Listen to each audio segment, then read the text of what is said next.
Hey, you, yes, you curled up in bed right now. Maybe with one earbud in, maybe with the lights already dimmed. Welcome back. I am so glad you are here tonight. You know, there is something kind of magical about the moment just before sleep. The world gets quieter, your thoughts slow down, and if you are anything like me, that is exactly when you start wondering about things. Big things, small things, things like, what was it actually like to live 200 years ago? Not in a palace, not in a castle, just in a little cottage somewhere out in the countryside. With mud on your boots and smoke in your hair, that is what tonight is about. And I promise you, it is nothing like what you've seen in the movies. Before we step through that creaky wooden door together, I just want to take a second. If this kind of storytelling brings something warm to your evenings, a little peace, a little wonder, a little I never knew that. Please take a moment to subscribe to this channel and hit that like button. It truly means the world, and it helps more people find their way here tonight. And hey, drop a comment down below. I want to know, where are you right now as you listen to this? In bed, on the couch, driving somewhere in the dark. Tell me. I genuinely love hearing from you. Now turn the lights down low. Maybe let a fan run softly in the background. Let the world outside go quiet for a little while, and let us walk through that cottage door together. Close your eyes for just a moment. Imagine you're standing at the edge of a field somewhere in rural England, or maybe rural Ohio, or Pennsylvania sometime around the year 1830. The sky is the kind of deep grey blue that comes just before full dark. There is no street light. There is no glow from a phone. There is no hum of traffic in the distance. There is only wind, the sound of a cow somewhere nearby, and faintly, so faintly a thin thread of smoke rising from a chimney not far ahead. And there it is, a cottage, small, low to the ground. The roof is thick and golden, made of bundled wheat straw layered so deep it curves at the edges like the brim of a well-worn hat. The walls are rough plastered, uneven, with the kind of texture that comes from being shaped by human hands rather than machines. There is one window on the front, its glass wavy and imperfect, catching the last light of the evening like a very old mirror. A wooden door, dark with age, sits slightly off-centre, not because someone built it wrong, but because the whole building has settled gently into the earth over decades, breathing in and breathing out with the seasons. Now here is what most people never think about when they picture a cottage like this. That roof, that thick, beautiful, golden straw roof, it was not charming, not to the people who lived under it. It was just what you had, and it was quietly, constantly terrifying. Let me give you a little context, because this story goes deeper than you might expect. For most of the 1800s, thatch, meaning a roof made of densely packed straw or reeds, was quite literally the only roofing material available to ordinary rural families across England, Ireland, Scotland, and much of Europe. Not because it was fashionable, not because it looked pretty in a painting, but because it was cheap, it was local, and it was what every generation before them had used. The craft itself was ancient. Historians have traced thatched dwellings all the way back to around 8,000 years before the Common Era at a site called Howick House in northern England, one of the earliest known thatched structures ever found. By the time our 1830s cottage family is sitting around their fire, thatching had been passed down from parent to child for literally thousands of years, and it worked, in its own way. A well-thatched roof, laid at the right angle, usually between 45 and 55 degrees, could channel rain so efficiently that water would run off the surface before it had a chance to soak through. Layer upon layer of straw, bound and pegged with hazel rods, created a structure so dense that it also functioned as remarkable insulation. Warm in winter, cool in summer, the kind of quiet engineering that modern architects are only now beginning to study again. But here is the thing nobody puts on the greeting cards. That same dense, dry straw was also extraordinary kindling, even today with fire safety regulations, with nearby fire stations, With modern building codes, between 60 and 80 thatched buildings in the United Kingdom catch fire every single year. In the 1800s, with open hearths burning inside and no fire brigade within 20 miles of most rural villages, a single stray ember landing on a dry summer roof could mean losing everything in under an hour. The cottage, the stored food for winter, the hand-sewn clothing, the tools that took years to save for, everything. People knew this. They lived with this knowledge every single day of their lives, and they kept living under thatched roofs anyway, because they had no other choice. There is something quietly brave about that, don't you think? Now let us step inside, because the outside of the cottage is really just the beginning. Push open that heavy wooden door, it sticks a little. You have to lean your shoulder into it and you step down. Not up, down, because over the years, the earth outside has risen slightly, and the floor inside has stayed where it was. The floor itself is not wood. By the way, in most rural cottages of this period, the floor is beaten earth, hard-packed, swept daily, sometimes treated with animal fat to keep the dust from rising. In wealthier cottages, you might find flagstone large flat slabs of local rock laid directly on the soil. Either way, it is cold underfoot in the morning. Cold in a way that goes right up through your legs and does not apologize. The ceiling is low, very low, if you are taller than about 5.5 feet. You're going to want to mind your head on those exposed timber beams. These beams, the bones of the house, are the result of post and beam construction, a method used across rural Britain and early America throughout this entire era.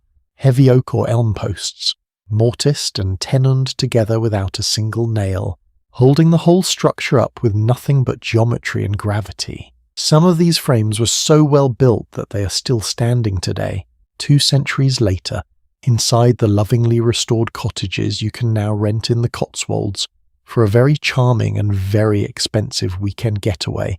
Back then, those same beams were just the structure, unremarkable, functional.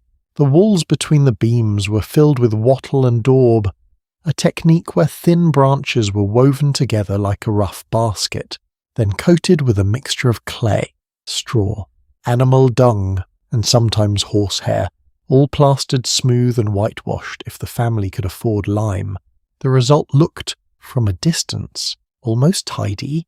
Up close, it was rather less so. And then there were the windows. There were usually only 1 or 2 of them, small and set deep into those thick walls. Glass was expensive in this period, genuinely expensive. Not just inconvenient, so the panes were small, and the glass itself was hand-blown, which meant it was never quite flat or clear. Looking through the window of an 1830s cottage was a little like looking through still water. The world outside was real, but it shimmered and bent at the edges. In the winter, those windows were also, essentially, useless as insulation. Cold air crept around the frames constantly, and here is a detail that never fails to make modern people stop and really picture it. It was not unusual at all to wake up on a January morning and find frost on the inside of the glass. Not outside, inside. The cottage was that cold. Now, how big was this space that a whole family was living in? Smaller than you are picturing. Much, much smaller. The typical rural labourer's cottage in England at this time followed what historians call the 2-up, 2-down layout, a main room and a kitchen downstairs, 2 small bedrooms upstairs. The entire footprint of the building might cover 30 to 40 feet across at most, and in that space in those 4 small rooms a family of 6, 7, 8 people lived their entire lives. Let that sit for a moment. You know those evenings when your apartment feels a little tight, when you just need 5 minutes alone and there is nowhere quiet to go. Now imagine that feeling, but permanent, with 6 children, 2 adults, possibly a grandparent who had come to live with the family, and I say this with complete historical accuracy, very possibly a few chickens that needed to come inside during a particularly hard freeze. The chickens were not a joke. By the way, in truly brutal winters, small livestock chickens, sometimes even a young pig, were brought into the main room of the cottage. not because the family thought it was fun, but because the animals were valuable. Their loss could mean genuine hardship come spring.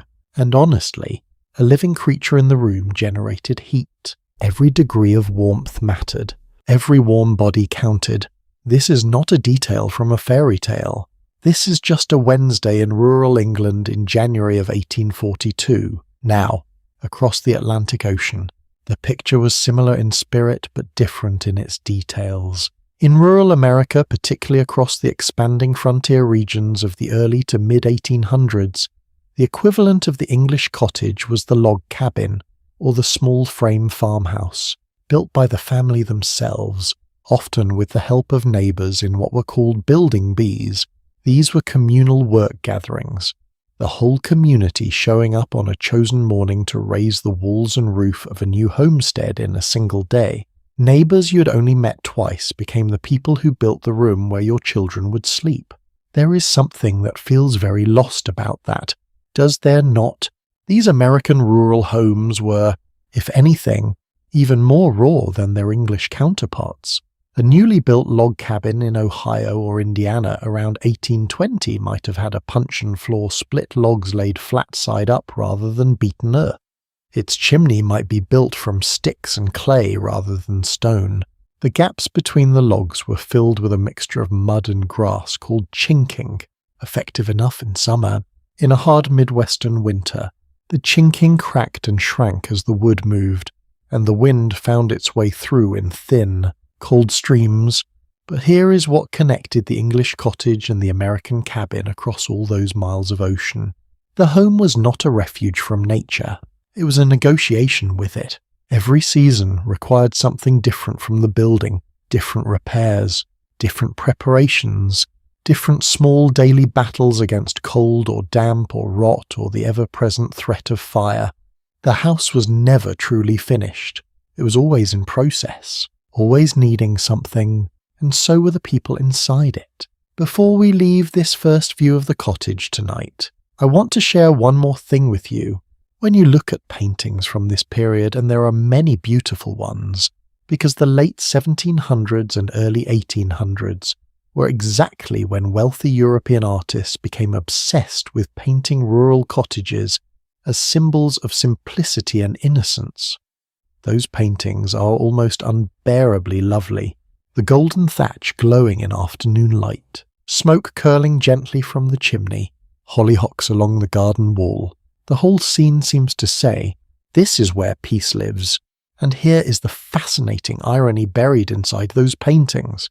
They were made almost entirely by people who had never lived in those cottages, urban painters, romantic intellectuals, aristocrats who actually built decorative cottage orney, little thatched fantasy structures on the edges of their grand estates as charming afternoon retreats. They would visit for a few pleasant hours and then ride home to their warm, well-lit mansions. The people who actually lived inside those cottages, they were not painting them. They were surviving inside them. There was no time, no canvas, no ink. That gap between the romantic image and the lived reality is something we're going to keep returning to as we go deeper into this world. Because almost everything we think we know about rural life in the 1800s has been filtered through the lens of people who are comfortable enough to observe it from the outside. The people who are truly living it, season after season, year after year, rarely left a record, but the records that do exist tell a different story, a harder one, a more honest one, and in its own way, a more remarkable one because the people in those cottages were not simply surviving. They were building a life, a real one, with warmth and humour and love and an extraordinary amount of ingenuity, inside four walls that were never quite warm enough, under a roof that was only ever a stray ember away from becoming nothing at all. That cottage you stepped into tonight, it is only the beginning, because the real story of what life was like inside those walls, what these families ate, how they moved through their days, what happened when the sun went down and there was no light left, that story is already waiting for you, right on the other side of this moment. And I will tell you this much, The very first thing we're going to discover will change the way you think about the word morning forever. Stay with me. So the cottage itself was just the shell. The container, what happened inside it, that is where the real story begins. And it starts before you are ready for it, long before the sun touches the horizon, long before any reasonable person would consider being awake. Think about the last time you had to get up truly early, like alarm at 4 a.m. early, that particular cruelty of peeling yourself out of warm covers when the room is still dark and the whole world feels like it is still asleep. Most of us have done it maybe a handful of times in our lives, for a flight, for a camping trip, for some work emergency that we absolutely resented. Now imagine that was not the exception. That was every single morning, 365 mornings a year, without an alarm clock, without coffee waiting in a machine that started automatically, without the small mercy of central heating clicking on 30 minutes before you woke up. In a rural cottage in the 1800s, morning was not a gentle suggestion, it was a demand. The man of the house typically rose first somewhere between 4 and 5 in the morning, depending on the season and the work waiting outside. No alarm, of course, just the internal clock that centuries of agricultural living had pressed into the body like a watermark. When you've spent your entire life responding to light and dark and the sounds of animals, you stop needing someone else to tell you when to wake up. Your body already knows. He would dress in near complete darkness. There were no overhead lights to flick on, maybe a tallow candle made from rendered animal fat, producing a small, slightly greasy flame that smelled faintly of what it came from, or a rushlight, which was a dried reed soaked in grease and held in a simple iron clip. These gave just enough light to see your hands in front of you, not quite enough to read by, barely enough to avoid stubbing your toe on the furniture, which in a 2-room cottage was never far away. Then he went outside. The animals did not care what time it was, or how cold the ground was, or whether you had slept well. Cows needed milking every single morning, without fail, and a milk cow that is not milked on schedule becomes uncomfortable, then agitated, then genuinely unwell. So the first task of the morning every morning, winter included, was the walk to the barn or the small outbuilding where the livestock were kept, the settling of a lantern into the straw, and the long, steady rhythm of hand milking. If you have never milked a cow by hand, I will tell you that it is not difficult once you learn the motion, but it is slow. A single cow, milked properly, takes 15 to 20 minutes. Many families had 2 or 3.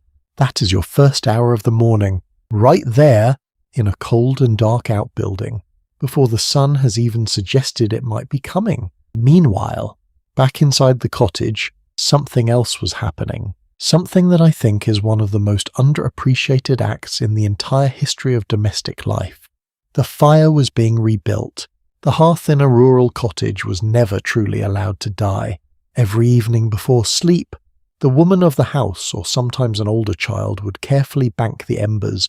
This meant burying the last live coals under a thick layer of ash, insulating them, slowing their breath down to almost nothing so they would survive the night. A banked fire, done correctly, could hold a living ember for 8 or 10 hours.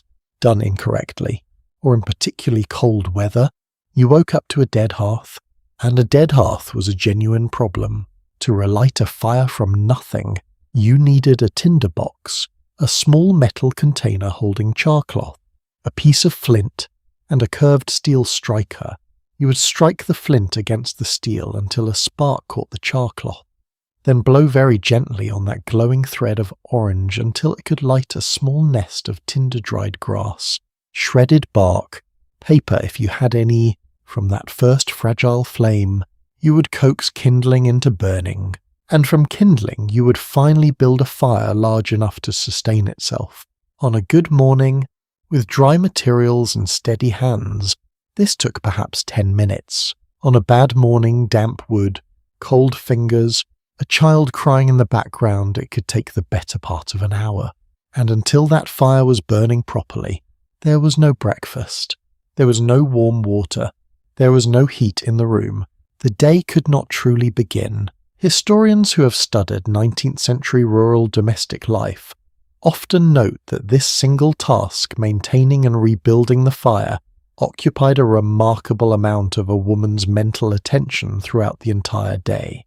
It was never far from her thoughts. The fire was not background, it was the center. Everything orbited around it. Now, here is something that might surprise you, and I genuinely love this detail. We talk a lot today about morning routines. There are entire books written about the power of the 5 o'clock wake-up, the importance of not checking your phone for the first hour, the value of beginning the day with intention rather than reaction. It is practically a modern religion, but the truth is, the concept of a structured, purposeful morning routine is not modern at all. Rural families in the 1800s followed some of the most disciplined morning sequences you can imagine, not because they read a self-help book, but because their survival depended on doing things in the right order every single time. Feed the animals before you feed yourself. Check the fire before you check anything else. The water from the well needed to be fetched while it was still cool outside, before the morning's labour made everyone too tired to carry a heavy bucket any distance. The difference, of course, is that when we talk about morning routines today, we are optimizing for productivity and peace of mind. When a farm family in 1840 talked about their morning routines, they were optimizing for staying alive through the winter. Same instinct, radically different stakes. Let me walk you through a morning in a bit more detail, because I think the texture of it matters. By the time the man returned from the barn, hands cold, boots damp, smelling of hay and animal warmth, the fire should have been going for perhaps 30 minutes, long enough that the room had begun to take the edge off the overnight chill, though certainly not long enough to feel truly warm. His wife and I want to pause here, because we're going to talk much more deeply about the lives of rural women later in this journey, and I do not want to reduce them to a simple list of chores, but at this hour, she would have been preparing what most rural families called breakfast, which in a labouring household was not a small affair. Physical work of the kind these men and women were about to do hours of outdoor labour, lifting and walking and standing in all weathers required real caloric fuel. Porridge was the most common morning meal across rural England and much of America. Oats or cornmeal cooked in water or milk, served with whatever the family had to add to it. A little salt, maybe a scraping of butter on a good morning. Perhaps a piece of bread, baked the previous day and still just edible, though starting to harden towards something you could use as a doorstop. A historical survey of rural English labouring families conducted in the mid-1800s found that many households spent between 60 and 70% of their total income on food alone. And even with that proportion of everything they earned going toward eating, the diet was frequently inadequate, particularly in late winter, when last autumn's stores were running low and the spring planting was still weeks away. Families sometimes went genuinely hungry, not hungry in the way we mean it today, that mild unpleasantness between lunch and dinner. Hungry in the way that meant children went to bed with an actual ache in their stomachs, and mothers ate last so their families could eat more. Can I ask you something? When was the last time you thought about where your breakfast came from? I mean really thought about it, not the store, not even the farm somewhere abstract and distant, but the specific sequence of human effort that put something edible in front of you this morning. I ask because one of the things that studying these lives does to you, and I mean this sincerely, not just as a storytelling device, is that it rewires your relationship to ordinary comfort. The cup of coffee that was already waiting when you woke up, the bread that someone else baked and packaged and you drove past to buy, the hot shower that made the morning feel manageable. None of it existed for these people. Every single piece of comfort in their day was either made by their own hands or done without. And here is what genuinely moves me about that. They did not spend a lot of time lamenting it. Not in the diaries and letters that survive from rural families of this period. They wrote about the weather, about their children, about neighbours, about small joys and genuine griefs. They did not write, "I wish I had a coffee machine." They did not know what they were missing, because they were too busy building something out of what they had. There is a kind of freedom in that, perhaps, or at least a kind of clarity. By around 7 in the morning, sometimes earlier in summer when the longer days pulled the working schedule forward, the man would have already been working for 2 or 3 hours. The animals were fed and watered. Whatever outdoor labour the season required, ploughing in spring, harvesting in late summer, mending fences or cutting firewood in the colder months had begun. And the woman of the house, her morning was only just finding its rhythm. Breakfast cleaned away, the fire managed, the youngest children settled or put to some small task they could manage. She was now turning toward the rest of what the day required. The kitchen garden needed checking, the dairy work separating cream, perhaps churning butter.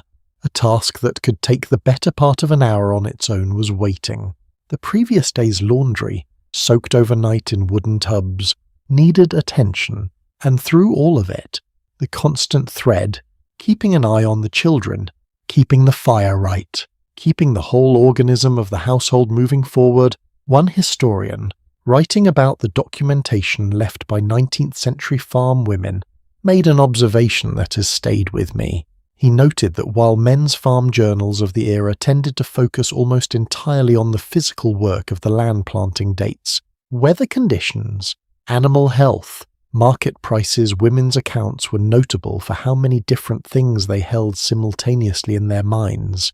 A woman's diary entry might record that she baked bread in the morning, tended to a sick child at midday, helped bring in a portion of the harvest in the afternoon, and sat up late mending by firelight, and still noted that she needed to remember to check the smokehouse before the week was out. The historian called it a kind of cognitive multitasking that had no equivalent in the male experience of farm life. That quote rather understates it. I think what those women were doing was managing a complex living system with almost no margin for error, every single day, in a body that was frequently exhausted, often pregnant, and working without any of the labour-saving infrastructure we take entirely for granted. They were extraordinary, and most of them never got a biography. There is one more piece of the morning I want to give you before we move deeper into the day. The water. There was no tap, no pump inside the house. In most rural cottages, water came from a well in the yard, or a stream nearby, or a communal village pump a short walk away, and every drop of water used in that household on any given day for cooking, for washing, for the animals, for cleaning the dairy equipment, for boiling the laundry, for the evening's wash, every single drop of it had to be carried by hand. A full wooden bucket of water weighs roughly 40 to 50 pounds.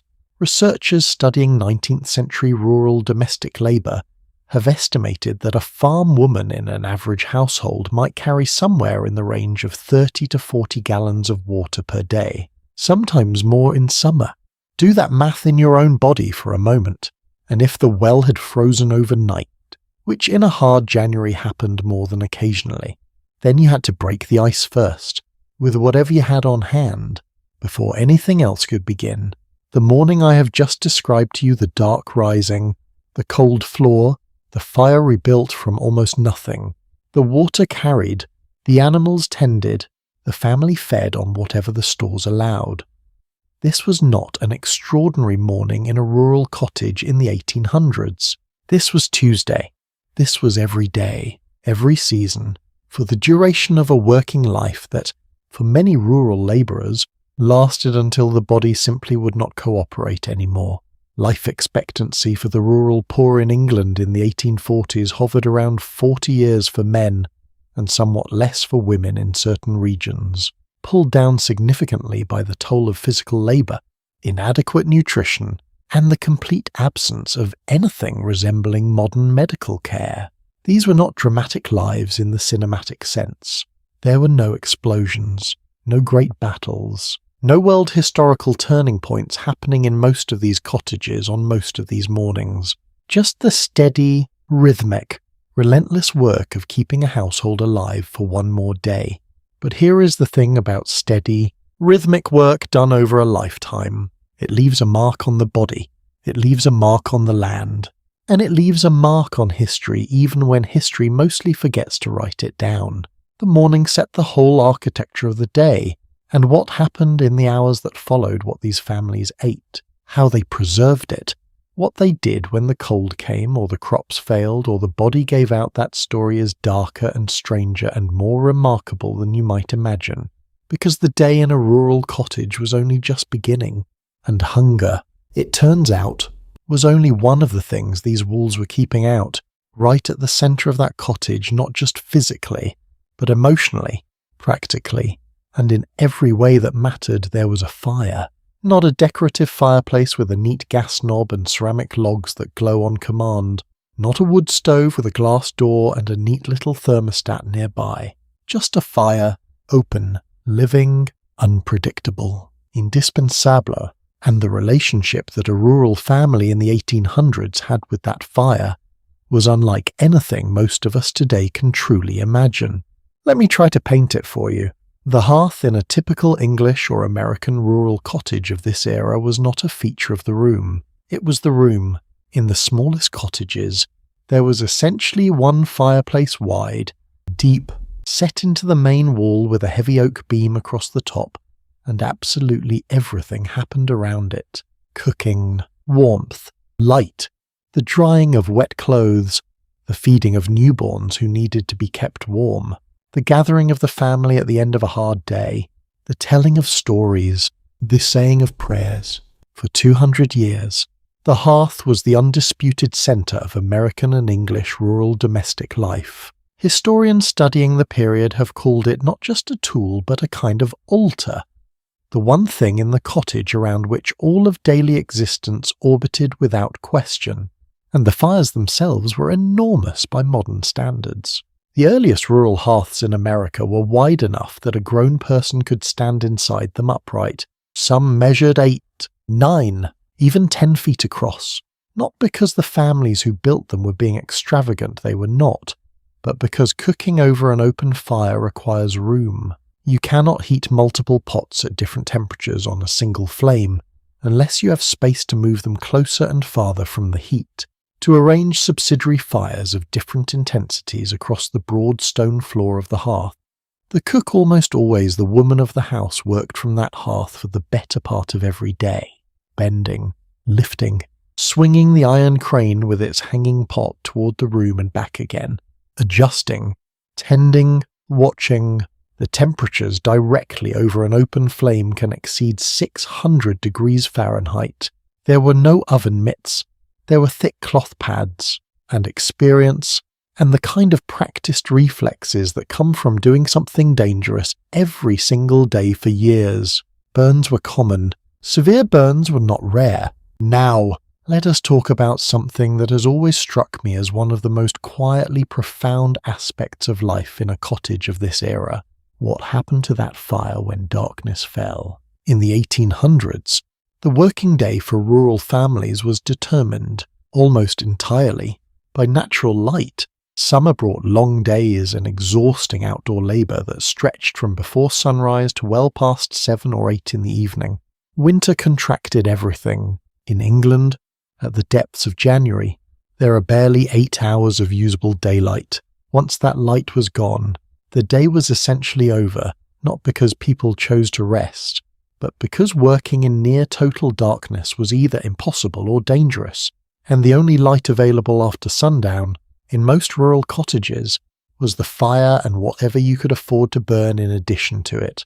Here is where things get genuinely interesting. Candles. As we tend to imagine them, clean white pillars of wax burning steadily for hours, were not the everyday reality of poor and working-class rural families in this period. Beeswax candles were expensive.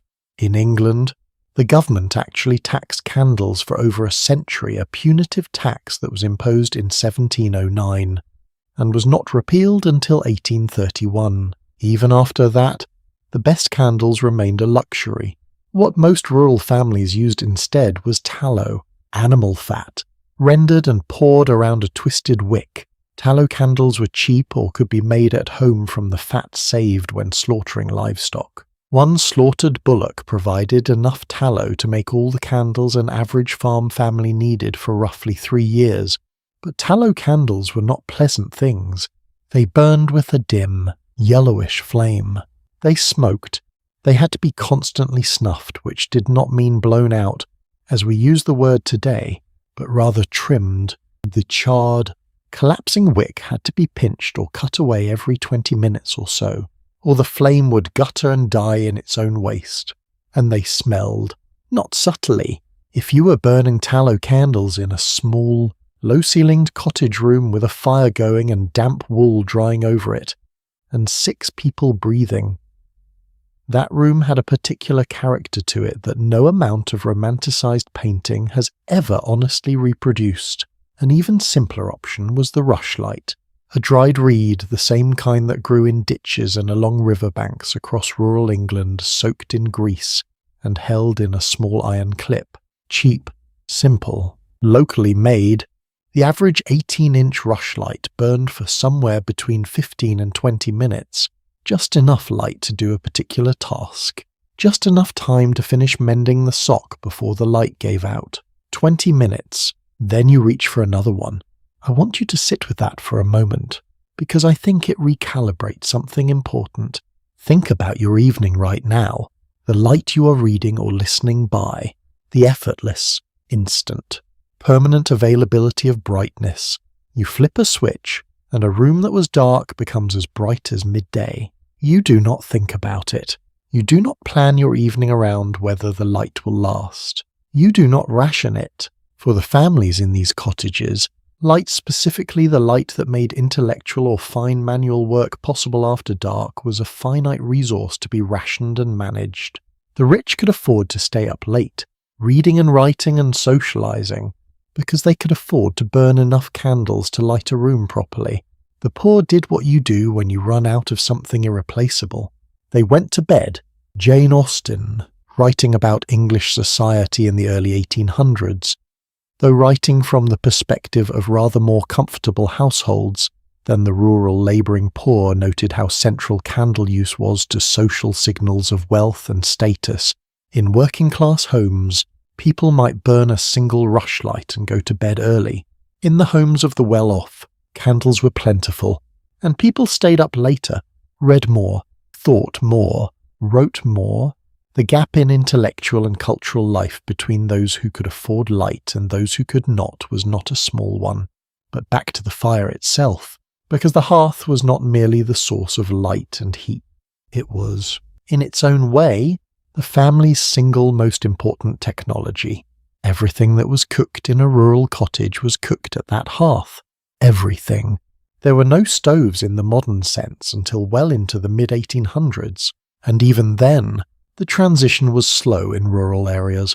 The cast-iron cook stove, which allowed for much more controlled and efficient cooking by enclosing the fire, was developed and popularized in growing cities around 1850, but in remote rural England and across the American frontier, the open hearth remained the primary cooking technology for much of the century. And cooking at an open hearth was a skill, a genuine, deep, practiced skill that took years to master and that most of us today have no frame of reference for at all. You could not set a temperature. There was no dial. There was no timer. You managed heat by position, moving pots closer to or farther from the fire, raising or lowering them on the adjustable iron crane and its hooks, building subsidiary fires of different sizes at different points across the hearth floor for different stages of cooking. You learned what a rolling boil looked like versus a gentle simmer. You learned which wood burned hot and fast versus which wood burned slow and steady important. Because the bread oven required a sustained and even heat that peat or damp oak simply could not provide. The bread oven itself is worth pausing on, because it was one of the most precisely managed pieces of technology in the cottage kitchen, built into the wall beside the main fire, with a domed interior like a small cave and an iron door. It worked like this. You built a fire inside it. You let the fire burn until the bricks absorbed a deep, even heater process that could take an hour or more. Then you raked out all the ashes, wiped the floor of the oven clean, loaded in your bread or your pies, shut the heavy iron door, and let the stored heat in the bricks do the baking. There was no checking the temperature. You knew the oven was ready when you held your bare forearm near the open door and could keep it there for a count of 10 before pulling away. That was your thermometer, your own skin, An old farmhouse manual from around 1800 published to help rural housewives manage their kitchens more efficiently described the ideal baking sequence with this advice. Once the bread is packed in, do not open the oven door till 2 hours have elapsed. 2 hours of not knowing, of trusting the heat and the bricks and your own judgment, of waiting. Here is something that always catches me off guard when I study this period, and I think it might catch you too. Despite the physical demands, despite the constant tending, despite the smell of tallow and wood smoke and the risk of a burn every time you leaned over the flame, the hearth was also genuinely beloved. Not as a symbol, not in the abstract, but concretely, actually loved, in the way you love something that has kept you alive. Historical accounts from rural English and American communities describe the evening gathering at the hearth as the one true moment of rest in the entire day. After supper, with the work of the day nominally complete, the family would draw their chairs or their stools, or whatever they had close to the fire. The women might knit or mend, their fingers working from memory while their eyes rested. The men might whittle, or repair a tool, or simply sit. Children might doze with their heads on a parent's knee, the firelight playing across the low ceiling. There were no phones, no screens, no news arriving from far away to demand your immediate attention and anxiety. There was just the fire, and the people around it, and the particular quality of silence that settles into a tired room at the end of a hard day when nothing more is required. Historians who study the social history of this period sometimes describe this evening fireside as one of the most consistent and clearly documented forms of collective family intimacy in pre-industrial life. It was the moment when stories were told local stories, family stories, stories passed down from grandparents about how things used to be. It was when children learned the history of the family in the village, not from a book, but from a voice, close to them, in the warm dark. Think about that for a moment. What is the modern equivalent? What is the thing in your home that people genuinely gather around, without planning it, just because it draws them, because it is warm, and it moves, and it asks nothing of you but your presence? I think we lost something when we stopped needing fire. And then there was the warming pan. I mentioned it briefly earlier, but let me give it its full due, because it is one of those details of historical life that sounds like a small thing until you understand what it meant. The warming pan was a long-handled metal pan, usually brass or copper, with a perforated lid. Before the family went to bed, a scoop of hot coals from the hearth was placed inside. The lid was closed, and the pan was slid between the sheets of each bed, back and forth across the cold linen, slowly transferring the heat from the coals through the metal through the fabric, until the bed, which was otherwise just cold fabric and possible frost, was tolerably warm. Then the coals were put away, the pan was set aside, and the family got in quickly, before the warmth faded.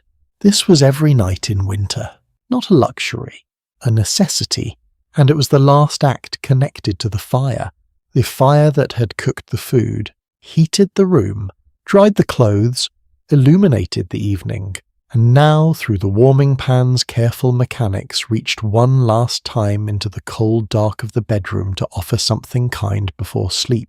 I don't know why that gets to me, but it does every time. Now here is the part that I think most people never consider when they think about the role of fire in cottage life. What happened when it went wrong? And it went wrong not rarely, but regularly. Chimney fires were a seasonal hazard. In England, by law, chimneys were required to be swept every month, a task performed, historically, by climbing boys sent up the flues with brushes to scrape the accumulated soot. The soot that built up over months of constant burning was itself highly flammable, and a chimney fire, a column of burning soot inside the chimney structure, could spread into the roof or walls with very little warning. There was no calling the fire brigade. There was no fire brigade within reach of most rural cottages.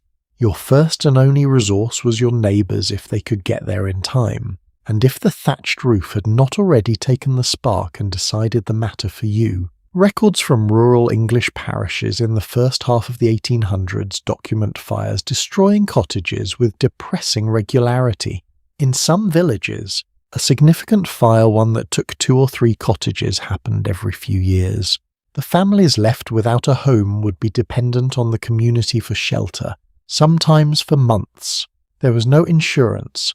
There was no government assistance in any meaningful form. What you had was your neighbours, your church, and whatever you had managed to save in the seconds before you ran out the door. Here is the strange and honest truth about the fireplace at the centre of that cottage life. It was simultaneously the most dangerous thing in the house, and the most essential. It could feed you or burn your home. It could warm you through a killing winter, or take everything you had built. And the people who lived with it, day after day, year after year, understood both of those things completely. They did not romanticize the fire. They respected it in the most literal sense, the way you respect something that holds genuine power over you. There is a kind of relationship with the physical world in that, a kind of attention and presence, that we have largely traded away for convenience. Not that the trade was wrong, I would not wish a chimney fire on anyone, but something was traded nonetheless. And sitting with that thought, wrapped in whatever warmth you've found for yourself tonight, is worth a few quiet seconds, because the fire gave light as well as heat, and in the flickering world it illuminated the food on the table, the faces across the room, the walls that kept the wind away, what was actually being eaten in that cottage, and how it was kept alive through the long stretch between harvests, turns out to be one of the most ingenious and occasionally terrifying stories in all of domestic history. That story's waiting for you, right now, exactly where the fire leaves off. You know that feeling when you open your refrigerator at midnight just browsing, not even really hungry, and you stare at all that food sitting there, cold and patient, waiting for you, leftovers from 2 days ago, vegetables you bought but haven't gotten around to using, that jar of something in the back you've been meaning to finish. Now imagine that refrigerator simply doesn't exist. Not broken, not temporarily out of power, just not a concept that anyone alive has ever encountered.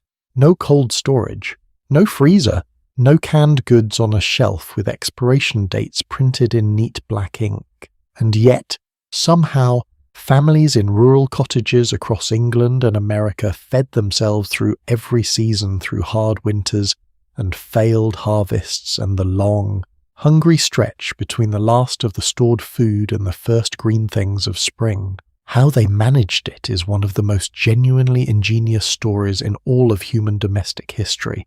And it begins with a pig. Almost every rural labouring family in England and a vast portion of rural America in the 1800s kept at least one pig, not because they particularly liked pigs, though some did. And those families tended to give the pig a name, which created its own complicated feelings come autumn. But because the pig was the most efficient food-producing animal a poor family could own, a pig would eat almost anything: kitchen scraps, vegetable peelings, spoiled grain, garden waste. Leftover whey from cheese-making things that would otherwise be thrown away went into the pig instead. And the pig converted them, over the course of a year, into an extraordinary quantity of food.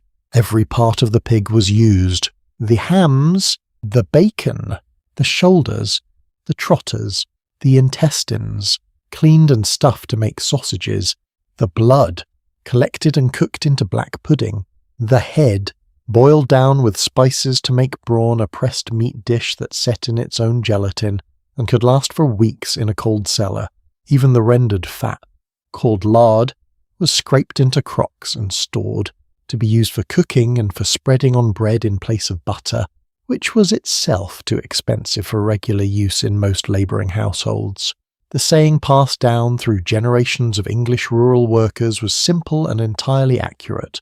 You can eat everything but the squeal, and as one old account from a Northamptonshire village put it, even a clever person might find a use for that. Given time, Pig Killing Day was a genuine event in the life of a rural community, not a grim one, despite what it sounds like to modern ears, a celebration, Actually, or as close to one as the agricultural calendar regularly provided, it happened in autumn. Traditionally, because the cold temperatures helped keep the meat fresh long enough for the salt to take effect. A curing process that took about 3 weeks for a side of bacon and closer to 4 weeks for the thicker hams. Friends and neighbours would come to help with the work, which was considerable, and would leave with a portion of fresh meat as payment, a share of the wealth that would be reciprocated when their own pig's time came. The historian David Sutton, writing about English rural life in the Victorian period, described pig-killing day as one of the primary social anchors of village life in the early to mid-1800s. Work that would have been simply grim for one family became communal. The labour was shared, the skills of the local pig killer a semi-professional role. A man who moved from cottage to cottage through the autumn doing nothing else were welcomed and respected. And when the work was done, there would be fresh pork on the table that night. Liver, perhaps, or chops from the loin, or the kidneys fried with onions in a pan over the hearth. Fresh meat, the one time in the year when the family ate as well as anyone. The rest of the pig would spend weeks in the salting trough, a shallow wooden box, usually lined with lead to make it waterproof, packed with coarse salt and the gradually forming brine of its own moisture, rubbed down with salt every day, turned, kept in the coldest corner of the cottage or outbuilding, and when the cure was complete, the sides of bacon and the hams were hung often in the chimney corner, where the smoke from the fire would continue to preserve them and keep insects away.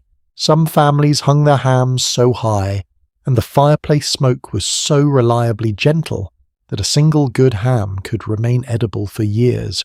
There is an account from a Victorian-era English farmhouse of a man proudly showing a visitor the hams hanging from the beam in his kitchen and remarking, entirely without irony, that the oldest one had been hanging there for 4 years.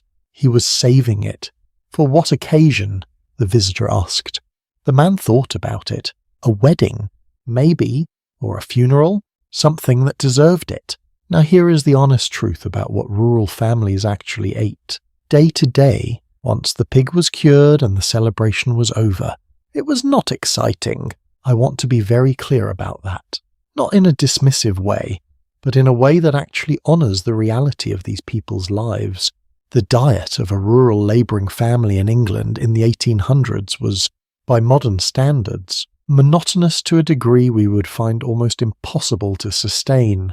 A survey of rural labouring families conducted in Wiltshire, England, one of the poorer agricultural counties in the 1840s, found that the standard daily fare for most households consisted of bread, butter, potatoes, and small beer, with some bacon for those earning slightly higher wages.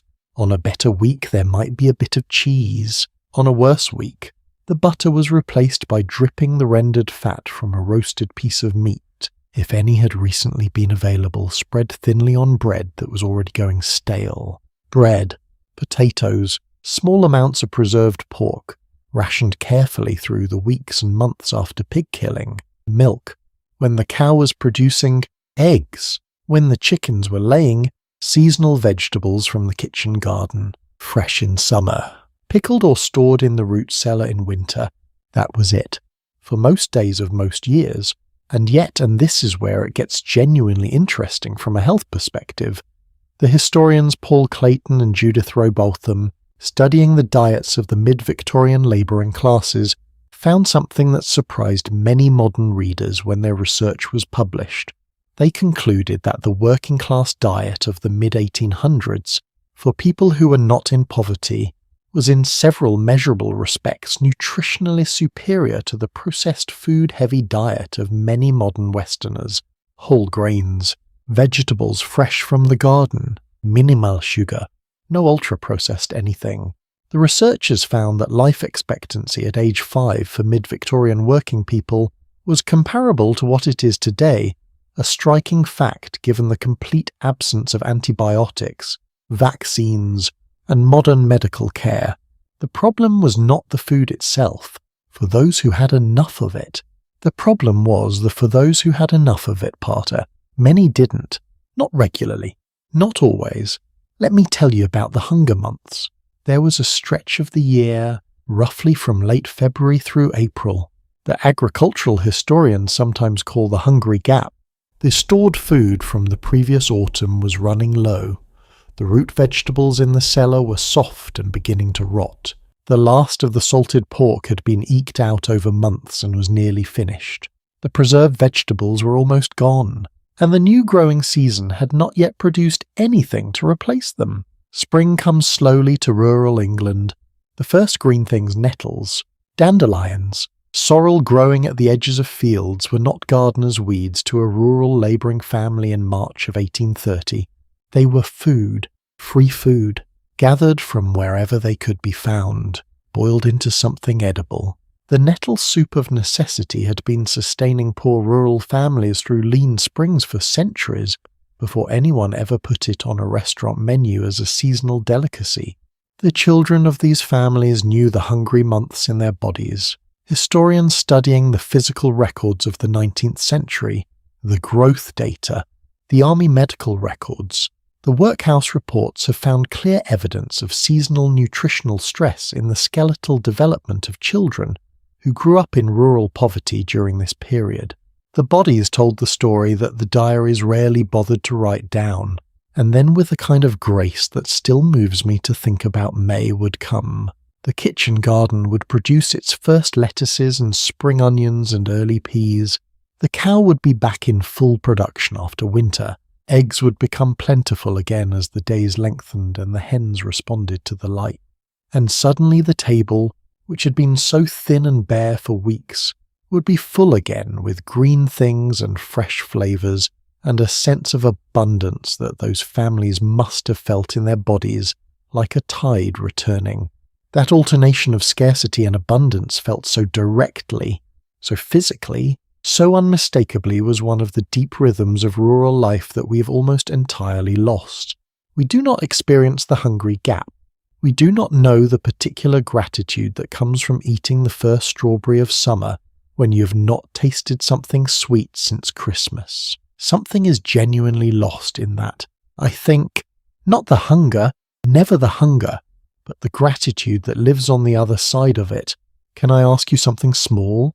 When was the last time you ate something that you had grown yourself, or preserved yourself, or waited for, week after week because the season had not come yet?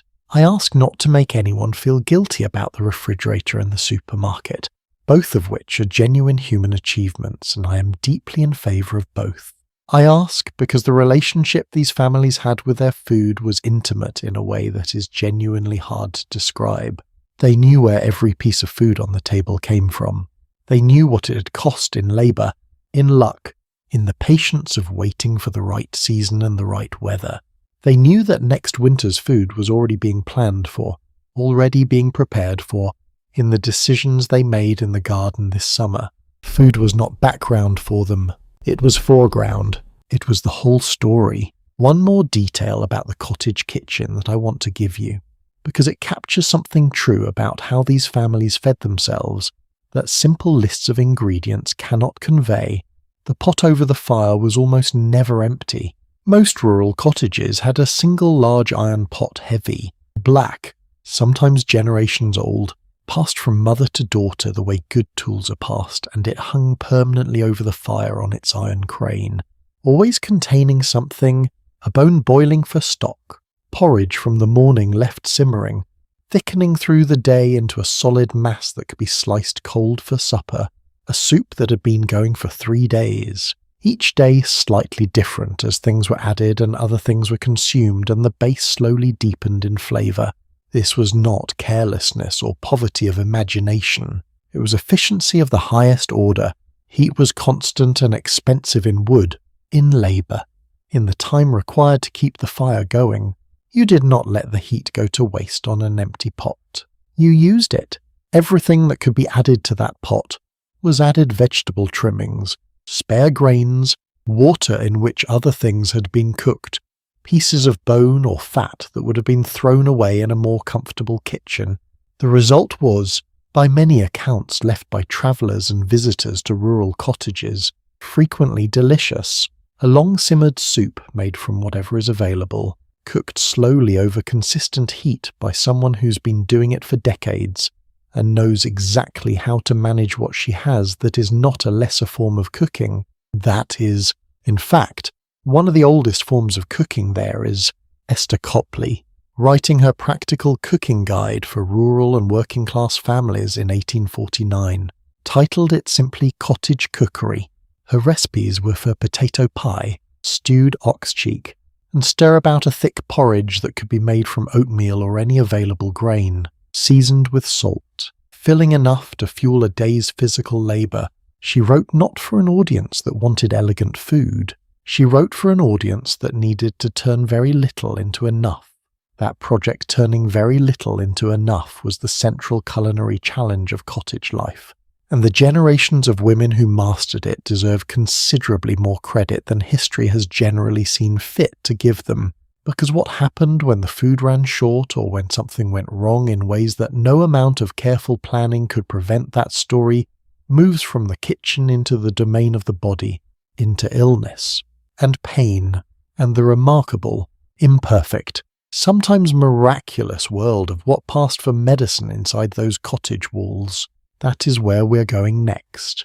And I promise you the line between healing and superstition in the 1800s is far blurrier and far more fascinating than you might expect.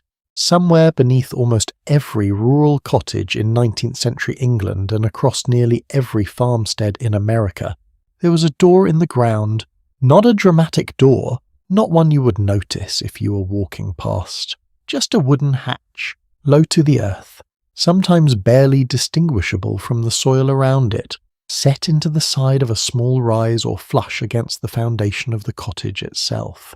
You pulled it open, it was heavy, and it smelled of cold earth and something darker, something ancient, and you descended a few rough stone steps into the dark.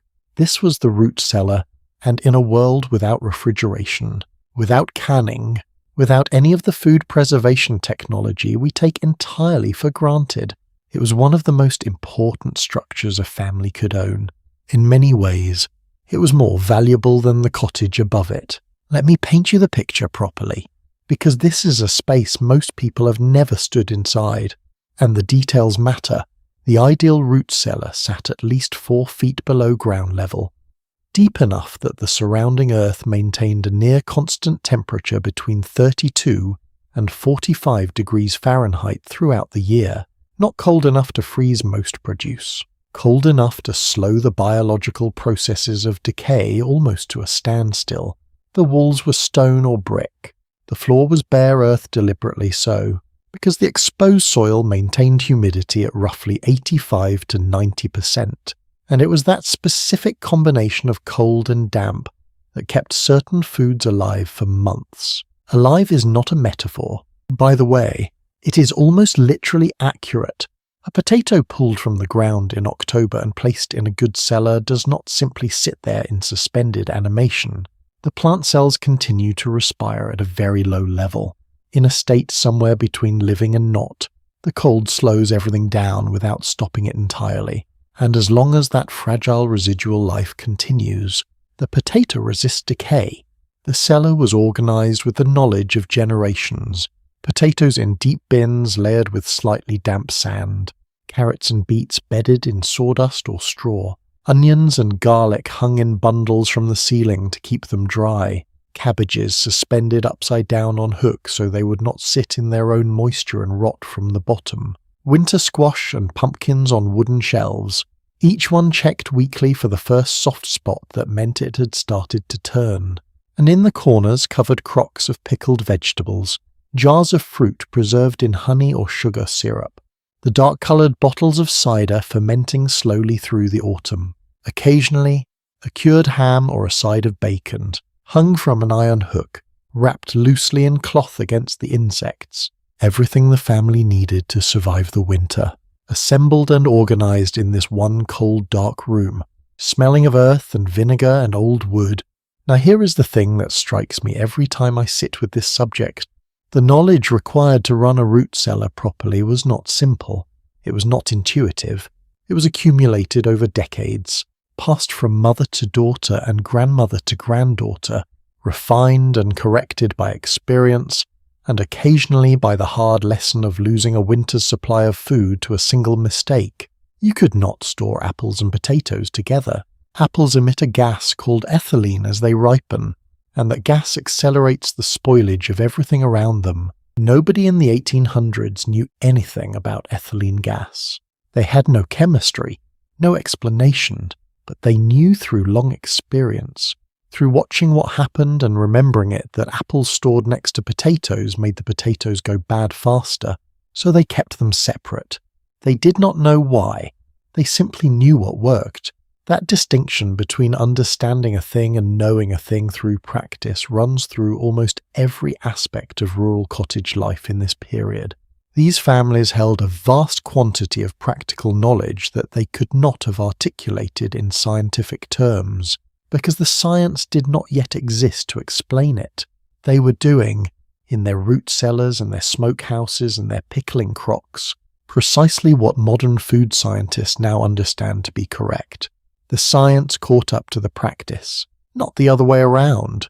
I find something genuinely humbling in that, but the root cellar alone was never enough.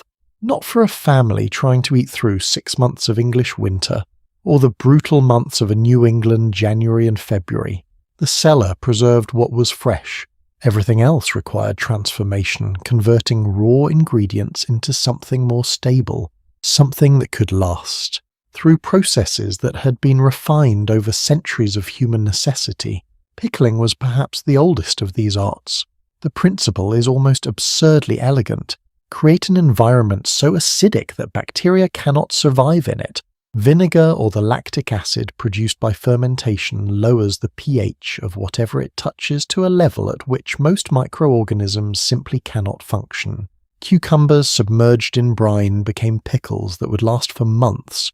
Cabbage packed tightly in salt, left to ferment in its own juices, became what Germans called sauerkraut, a word that means, quite literally, sour cabbage, a product with a shelf life of many months and a nutritional profile. We now know that was actually superior in certain ways to the fresh vegetable it started as. The fermentation process increases vitamin content. Rural families eating sauerkraut through the winter were unknowingly protecting themselves against scurvy without having any idea that scurvy was a vitamin deficiency or that vitamins existed. Again, the practice preceded the science by centuries, and then there was the moment that changed everything. Not in the 1900s, not with the invention of the electric refrigerator, but earlier, and in a place that has almost nothing to do with rural cottages and everything to do with an army's need to march on a full stomach. 1815, France. Napoleon Bonaparte has just lost at Waterloo, and his Grande Armée, the one that had swept across Europe for 2 decades, has dissolved in defeat. But 15 years earlier, in 1795, when Napoleon was still planning his campaigns, his government had offered a prize of 12,000 francs to anyone who could solve one of the military's most pressing logistical problems. Not a weapons problem, not a strategy problem, a food problem. Armies on extended campaigns were eating salted meat and hardtack, essentially crackers made of dried flour and water, and they were getting sick. Not from battle, from malnutrition, from the monotony and nutritional poverty of food that could survive a march but could not provide what a human body actually needed. Napoleon needed someone to figure out how to preserve nourishing food in portable form. The man who answered that challenge was a French chef and confectioner named Nicolas Appert. Not a scientist, not an engineer, a cook. He spent 14 years experimenting, filling glass jars with every kind of food he could think of, sealing them with cork and wax, submerging them in boiling water for varying lengths of time, and then waiting weeks, months to see what happened. He had no knowledge of bacteria, no understanding of microbiology. Louis Pasteur would not prove the connection between microorganisms and food spoilage for another 50 years. Appert worked entirely by observation, by trial and error, by the most disciplined and patient empiricism, and it worked. The food did not spoil. In 1810, he collected his 12,000 francs and published a book. the world's first book devoted entirely to food preservation, describing his method in detail. A year later, a British merchant named Peter Durand patented the idea of doing the same thing not in glass jars but in sealed tin cans, and canning the technology that would eventually liberate humanity from the seasonal tyranny of food storage was born. But here is the part of this story that the textbooks rarely tell clearly. For most of the 1800s, for most rural families in England and America, none of this mattered yet. The can opener was not invented until nearly 50 years after the can. Early tin cans were so thick some weighed close to 7 pounds that opening them required a hammer and chisel. Canned food was initially so expensive, and the process so unreliable that it was used primarily by the military and by wealthy urban households. The mason jar, with its elegant screw-top seal that made home canning genuinely practical for ordinary families, was not patented until 1858. So for the families in our rural cottage, throughout most of the century, we are talking about the root cellar and the smokehouse and the pickling crock and the salt barrel were still it. The technology of preservation that had served their great-grandparents was still serving them. What was new was beginning to arrive at the edges of their world in the markets in nearby towns, in the occasional tin of preserved beef that a returning soldier might bring home. But it had not yet transformed the daily reality of the cottage kitchen. The transformation was coming, but it had not come yet. There is one more form of preservation I want to tell you about, because it is the most ancient of all and the one most completely lost to modern experience. Fermentation. Not the artisanal sourdough fermentation of fashionable bakeries, not the boutique kimchi of health food stores. The deep, necessary, slightly unpredictable fermentation of a family trying to make sure that the harvest survived the winter in a drinkable or edible form. Most rural cottages in England and America made their own cider, their own small beer, their own vinegar. Not for pleasure, though pleasure was certainly part of it, but because fermented liquids were far more stable than fresh ones, and because the alcohol or acid they contained was a natural preservative. Small beer, a low-alcohol brew made from grain, was often safer to drink than the local water supply, which could be contaminated in ways that nobody in 1830 had the knowledge to identify or the infrastructure to prevent. Children drank it. Elderly people drank it. It was not a luxury or an indulgence. It was safer than the alternative. And every October, in the apple country of southern England and across much of rural America, the cider press would come out, often a shared piece of equipment, passed around the community, arriving at each farm in turn, and the year's apple harvest would be crushed and pressed, and the juice collected into barrels to ferment slowly through the autumn and winter. A good barrel of cider would last until the following spring, offering the household something sweet and slightly warming through the months when almost nothing else was enjoyable. The sound of the cider press, the smell of crushed apples in the cold autumn air. I am willing to bet that for the people who lived in those cottages, that smell was one of the most viscerally comforting smells in the calendar year. It meant winter was coming. Yes, but it also meant the harvest was in. The cellar was stocked, the barrels were filling, and for another year at least. The family had done what was necessary to survive. Something that I keep returning to when I spend time with this subject, and I have spent a lot of time with it. More than is probably sensible is the sheer intentionality of it all. Every jar in that cellar represented a decision made months earlier. Every salted side of pork, every pickled cucumber, every dried apple threaded on a string and hung by the fireplace to finish curing. All of it was a deliberate act of preparation for a future that was not yet here. These families were living months ahead of themselves. Constantly, they were thinking in seasons, not days. Every August, they were already thinking about February. Every choice in the garden in spring was a choice about what the table would look like in December. We talk a lot today about long-term thinking and delayed gratification. We write books about it. We build apps to help us practice it. We treat it as a skill to be developed, a discipline to be cultivated. For a rural cottage family in 1840, it was just Tuesday, yet for all of that preparation, For all of that extraordinary practical intelligence applied to the problem of feeding a family through a year, things still went wrong. Harvests failed, animals died, the cold came too early or the spring came too late, and when the food ran low and the body was already worn down by months of hard physical labour in all weathers, the other great challenge of cottage life arrived at the door: illness, pain, the body's insistence on failing in ways that no amount of planning could prevent. What happened inside those cottage walls when someone got sick? What was used? What was believed? What worked and what most definitely did not is one of the strangest and most human stories in all of this. And that story begins with a woman, a garden, and a knowledge of plants that she had never once learned from a book. Picture this: a child wakes in the night crying, "Fever!" The kind that comes fast and climbs faster, that turns a child's cheeks hot to the touch and makes their eyes glassy in the dim light of the fire. The mother is already awake, she usually is, these nights, and she moves to the child with the automatic knowledge of someone who has seen this before, who has seen worse than this, and who knows exactly what she's going to do and in what order. She will not call a doctor, not because she does not love her child, but because the nearest physician might be 10 miles away, and 10 miles in rural England or rural Ohio in the 1830s means a horse, a dark road, and at least 3 hours before anyone arrives, assuming the doctor is home, assuming he is sober, assuming he does not already have 3 other urgent calls waiting. And when he does arrive, what he will offer based on the medical theory of the era might include purging, bloodletting, and a series of treatments derived from the ancient Greek idea that illness was an imbalance of 4 bodily fluids.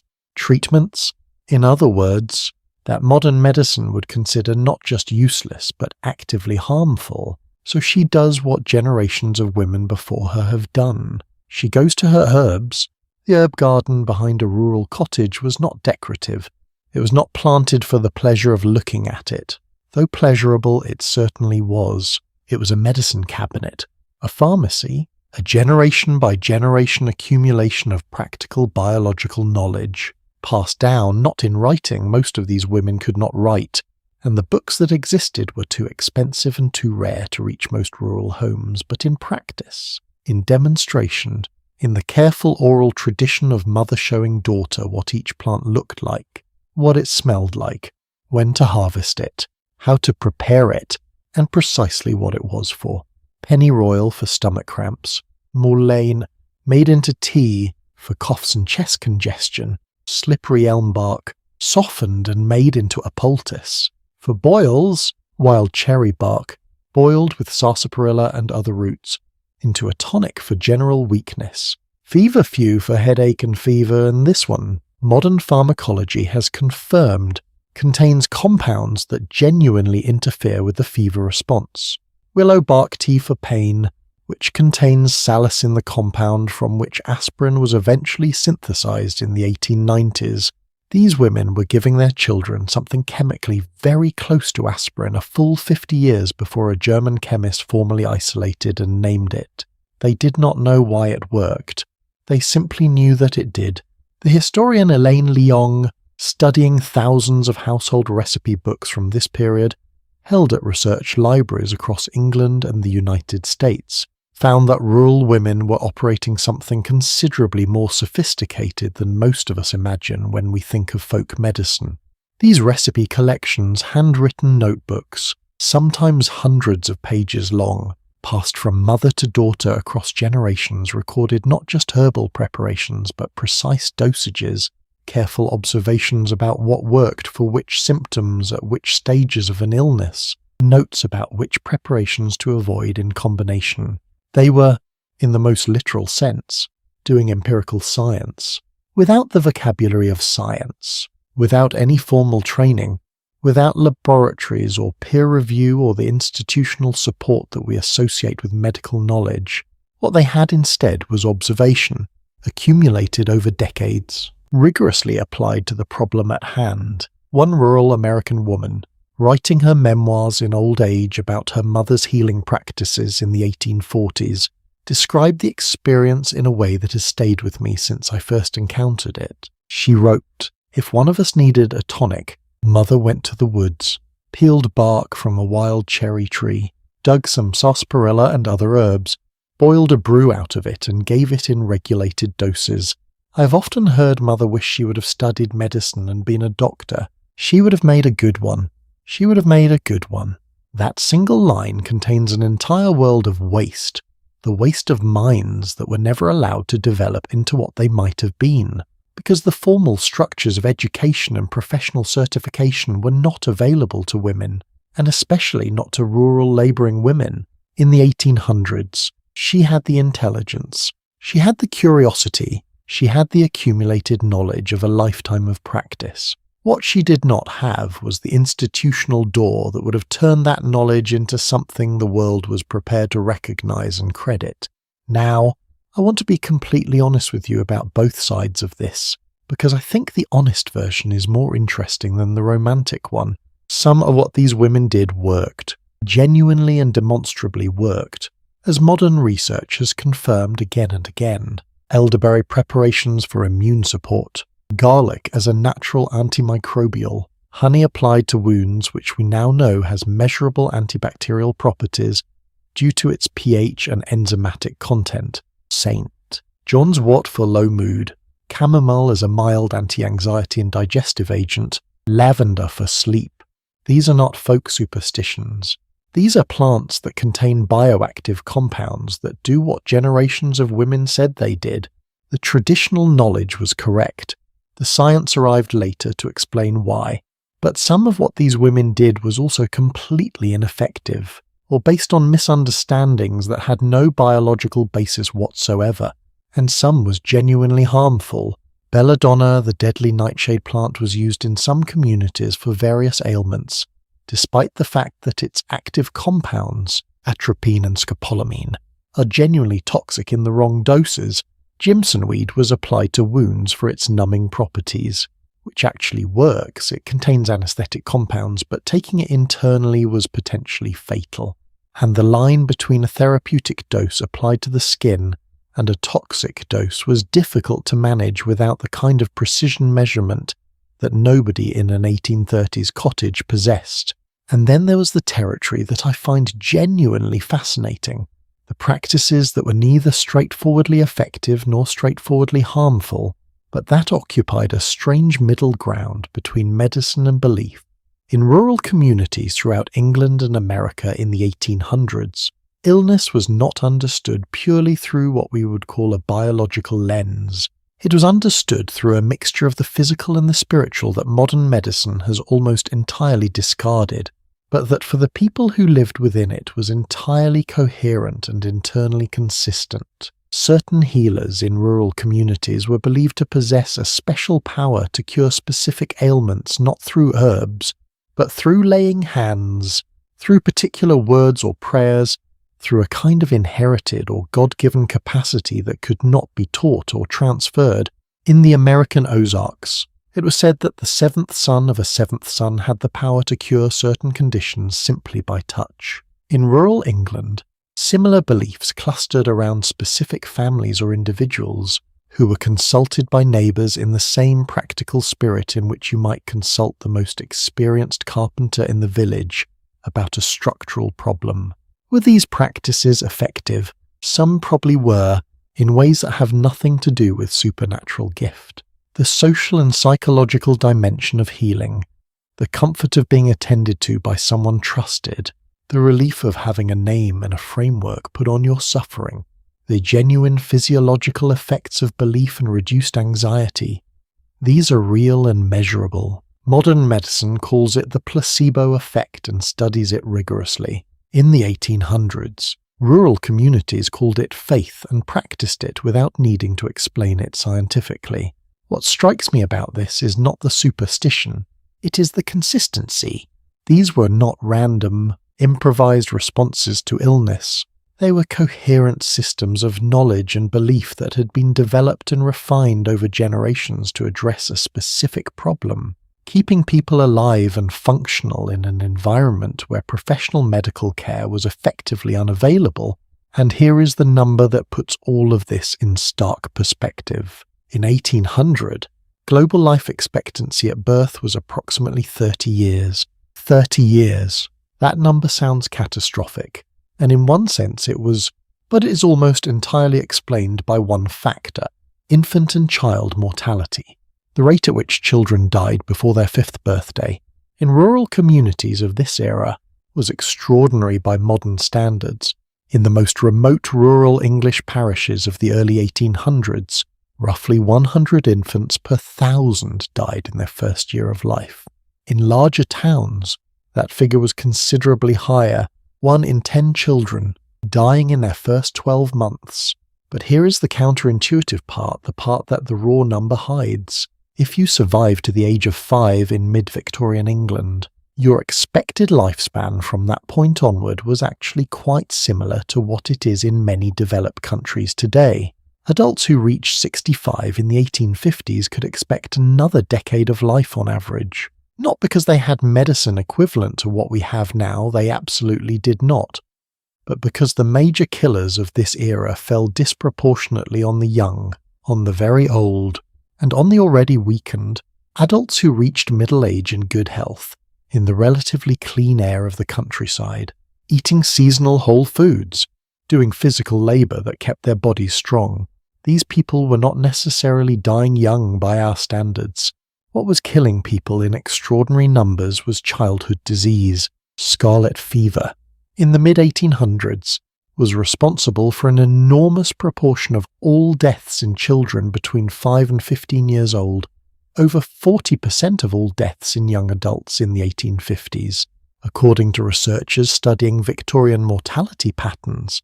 Not a disease anyone talks about much today, because a basic antibiotic course clears it in a week.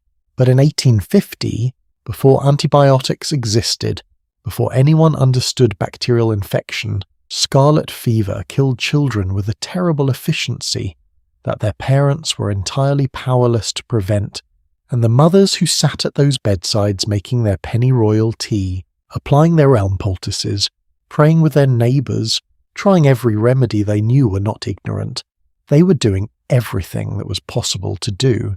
The limitation was not their intelligence or their care, it was the state of human knowledge at that moment in history. Let me tell you about one specific practice from this period that I think illustrates, better than almost anything else I have come across, the complex tangle of sense and superstition that characterized rural cottage healing. Childbirth. In a rural cottage in the 1800s, almost all births took place at home, attended by a midwife, almost always a local woman with practical experience, not a medically trained professional, and typically a group of female neighbours who came to assist. The community nature of birth in this era was real and important. Women did not face this alone, and the social support, the collective experience in the room, mattered in ways that went beyond the merely practical. What the midwife brought to the birth was experience, sometimes 40 or 50 years of attending births in the same community, an intimate knowledge of what was normal, what was not, what to do when things went wrong in the ways she had seen things go wrong before. This was genuine expertise, built through observation and practice, of a kind that no amount of book learning in that era could easily replicate. And yet, the mortality rate for women in childbirth in the 1800s was significant enough that most married women of this period were genuinely aware, at some level, that every pregnancy carried with it a real possibility of death. Not a theoretical possibility, a real one. Sepsis infection introduced into the body during or after birth was the primary killer, and here is the haunting irony of it. Many of the infections that killed women in childbirth in this period were spread by physicians. The famous physician Ignaz Semmelweis, working in Vienna in the 1840s, observed that women delivering babies in the hospital wards attended by medical students who moved directly from dissecting cadavers to delivering infants, without washing their hands, died at rates 5 to 10 times higher than women attended by midwives. He proposed hand-washing as a solution. The medical establishment rejected him, publicly ridiculed him, and effectively destroyed his career. He was right. He was entirely, demonstrably, tragically right, But it took another 2 decades before Joseph Lister's work on antiseptic practice, building on Louis Pasteur's germ theory, finally began to change what happened in birthing rooms. Meanwhile, the rural midwife who washed her hands in hot water between patients because that was simply what you did, that woman was, without knowing why, practicing a safer kind of obstetrics than many university-trained physicians of the same era. I find myself returning again and again to the women at the center of this story. Not the famous names, not the physicians or the chemists or the theorists who eventually built the modern science of medicine. The unnamed women in their cottage gardens, harvesting their feverfew and their mullein before the dew dried. The midwives who carried their knowledge door to door through decades of births and fevers and recoveries and losses. The mothers who sat through the night with a sick child, trying everything they knew, who understood at the deepest level that their love and their presence and their practical competence were the only medicine available, and who gave all three without reservation. They deserve far more credit than history has ever seen fit to give them. And the children who grew up watching them, who learned by watching what each plant was good for, who understood before they were 10 years old that illness was something you met with practical intelligence rather than waiting for someone else to solve it. Those children carried that knowledge forward into the next generation, and the next, until, gradually, the professional world of medicine expanded, until doctors became more common and more genuinely helpful, until the herbs were moved from the garden to the pharmacy, where their active compounds were isolated and standardized and put into pills with precise dosages. Some things were gained in that transition: precision, safety, an understanding of why things worked. Not just that they did, treatments that worked far better than anything in the cottage garden ever could, but something was also given up. That intimate, personal, embodied knowledge of the plants around you, the confidence that the body's problems could be met with the resources of the local world, the understanding felt in the hands and the nose and the accumulated memory of generations that healing was not something that happened to you in a specialized institution, but something that happened inside your community, inside your home, among people who knew you. The cottage we've been exploring together tonight held all of this: the food, the fire, the medicine, the births and the grief and the small daily triumphs. But there was a whole dimension of that life we have not yet touched, a dimension that had nothing to do with survival or necessity, because these families did not only work and suffer and endure, they also celebrated, they played, they found reasons to gather and laugh and make music in ways that tell us something genuinely moving about the resilience of human joy under difficult circumstances. That story, the story of how rural cottage communities made their own pleasure, and what that looked like, and why it mattered, is the one waiting for you right now. All right, I want to stop for a moment and ask you something directly, because we have spent a good deal of time together now walking through the harder realities of cottage life: the cold, the hunger gap, the illness, the physical toll of days that never seem to end. And I would not trade a single one of those stories, because they are the honest ones. But I have been waiting to tell you this part, because it might be the part that surprises you most. These people were not miserable, not consistently, not fundamentally. And when you look closely at the historical record, not the official records of births and deaths and poor law assessments, but the diaries, the letters, the songs, the accounts left by people who actually lived in or visited rural communities in the 1800s, what you find is a social world of remarkable vitality, full of music and laughter and gossip and dancing and the particular kind of deep, irreplaceable joy that comes from celebrating something with people who have been through the hard parts alongside you. Let me tell you about what happened when the work was done. The fiddle. If there is a single instrument that defines the sound of rural life in the 1800s on both sides of the Atlantic, it is the fiddle. Not a different instrument from the violin, technically speaking, but a different relationship with one. A violin was played in drawing rooms and concert halls, by trained musicians, for audiences who sat still and listened quietly. A fiddle was played in kitchens and barns and village greens, by farmers and labourers and itinerant musicians, for people who were on their feet and moving, who'd been waiting all week, or all month, or all year for this exact moment when the furniture got pushed back against the walls and someone rose in the bow and the music started, as Hardin Taliaferro, writing his memoirs about rural life in Surrey County, North Carolina in the 1820s, described it. As soon as night came, or the work was done, the fiddle sounded, and they danced and courted all night. That phrase, the fiddle sounded, has always struck me as exactly right. Not the fiddle played, not the fiddle was heard. The fiddle sounded like a signal, like a bell, like something the whole community had been waiting for without necessarily saying so. And they would dance. The Virginia reel, the contra dance in its New England forms, derived from the English country dances that colonists had brought across the ocean and gradually made their own. Quadrilles that had arrived from France through fashionable urban ballrooms and then travelled outward, settling into rural communities where they were adapted and simplified and danced on uneven barn floors by people in work clothes who did not particularly care whether their steps were technically correct. Square dances in the American Midwest and South, with a caller shouting figures above the music, a tradition that researchers have traced back partly to the African American fiddlers and callers who played for plantation gatherings in the 18th century, a cultural inheritance whose full complexity and mixed origins most white rural communities of the 1800s never stopped to acknowledge or credit. The music moved, the people moved, and for a few hours, the weeks of labour and the worry about winter and the ache in the back and the baby who'd been fussing since Tuesday, all of it receded to somewhere it was not the first thing in your awareness. Dancing does that. It has always done that. The body's joy in movement is one of the most democratic pleasures in human experience, available to anyone with two working legs and a rhythm they can feel. But not every evening was a barn dance. Most evenings were quieter than that.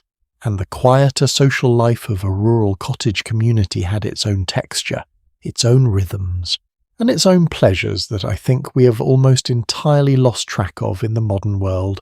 Think about what information travelled in a rural community in the 1800s. There was no newspaper delivered to the cottage door, not routinely, not to labouring families. There was no radio. There was no telegraph reaching individual homes. The news of the wider world arrived slowly and irregularly, usually carried by the person who had been to market and overheard something, or by the carter who passed through twice a week, or by the traveller who stopped at the village inn and had come from somewhere interesting.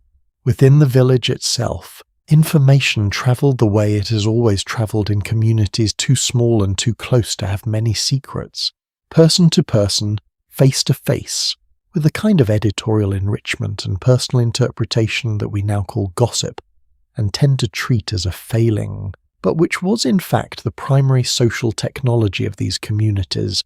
Gossip is not a trivial thing. Despite its reputation, historians studying rural English village life in the Victorian period have noted that the information networks sustained by gossip in small communities served genuinely important social functions. They maintained collective awareness of who needed help, who was struggling, who had behaved in a way that violated community norms and needed to be brought back into line through social pressure rather than legal authority.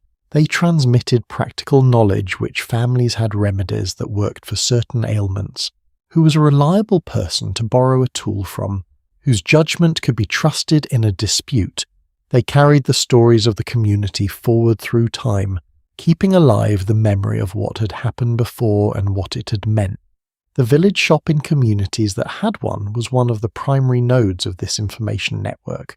Mary Mitford, writing about an English village in the early 1800s, described the village shop as multifarious as a bazaar, simultaneously a retail establishment, a post office, a news exchange, and what we might today call a community hub. The women who gathered there while purchasing their weekly supplies were doing something considerably more complex than shopping. They were doing the social maintenance work that held the community together. Then there was the church, whatever your personal relationship with organized religion, and I am well aware that it is a complicated subject for many people. It is simply not possible to understand rural English or American community life in the 1800s without understanding what the church was as a social institution, quite apart from its religious function. In a typical English village of this period, the parish church was the largest public building, the most permanent structure, the place where every major life event, baptism, marriage, burial was formally marked. It was also the one place where the entire community was in the same room at the same time. The blacksmith and the farm labourer and the tenant farmer and the vicar's wife and the squire and the dairymaid were all, in theory, assembled together, week after week, under the same roof. The social hierarchies of the period were absolutely reflected inside the church, who sat where, the quality of whose pew, whether you had a cushion or were sitting on bare wood, but the gathering itself was real. And its social function extended far beyond Sunday morning, after the service. On the village green, or in the churchyard, or at the inn just down the lane, was where the real communal business happened. News was exchanged, decisions were made, informally, about things that affected the whole community. Courtships were advanced under the theoretically watchful eyes of parents who were themselves engaged in conversation and not watching as closely as they might have. Young people who had spent the week in physical isolation on their family's farm got to actually see each other, which was not a minor thing in an era where the social calendar was thin and the opportunities for meeting potential partners were relatively few and closely supervised. The novelist George Eliot, who grew up in rural Warwickshire in the 1820s and 30s, and later wrote some of the finest accounts of English rural life that exist, described a village she knew with the kind of precision that only comes from lived experience. She wrote of the pleasant tinkle of the blacksmith's anvil, the patient cart horses at his door, the basket maker peeling willow wands in the sunshine, the clean women carrying yoked buckets at the well. What she was describing was not poverty romanticized. She knew what poverty looked like. She was describing the texture of a world that was real and specific, and populated by people who were not merely struggling, but also genuinely living. The village green deserves its own moment, because it was something we have no real equivalent of in most English rural communities throughout this period. The village green, an open common space at the centre or edge of the village, was the site of the community's shared public life, in a way that no single modern space quite captures. It was where the May Day celebrations happened, the maypole raised and decorated and danced around in a tradition whose exact origins are disputed by historians, but whose vitality in the early 1800s was thoroughly documented. It was where the harvest festival gathered at the end of the working season, not a church event primarily, though the church was involved, but a community feast, a collective exhale after the months of labour, with food and drink and music and relief that the year's essential work was done. It was where village cricket was played in summer, not professional cricket, not organised cricket, but the chaotic and disputatious version where the rules were what you agreed on before you started, and the fielding was done by whoever happened to be standing nearby. Cricket had been played in rural England since at least the 1700s, and probably considerably earlier, and by the early 1800s it was common enough in village life that references to it appear constantly in the journals and letters of people writing about rural communities. It was a game that, like dancing, mixed social classes in a way that the formal structures of the period generally did not. You could not tell a man's social position from the way he held a bat. You could only tell whether he was any good. Here is something I find deeply interesting about the social life of these rural communities, and I want to sit with it for a moment because I think it says something real about human nature. These people had almost nothing in the way of what we would call entertainment. No recorded music, no cinema, no theatre, for the most part, unless a travelling troupe happened through, no books for most of them. because the literacy rate in rural labouring communities was genuinely low in rural England in the 1830s. Many adults could not read at all, and education for working-class children was not made compulsory until 1880. No internet, no television, no radio, and yet the accounts left by people who visited or lived in these communities do not describe boredom as the dominant emotional experience. They describe something more like a different relationship with time that moved more slowly and was inhabited more fully, time that was not constantly subdivided into slots by the demands of devices and schedules, and the feeling that you should be doing something else.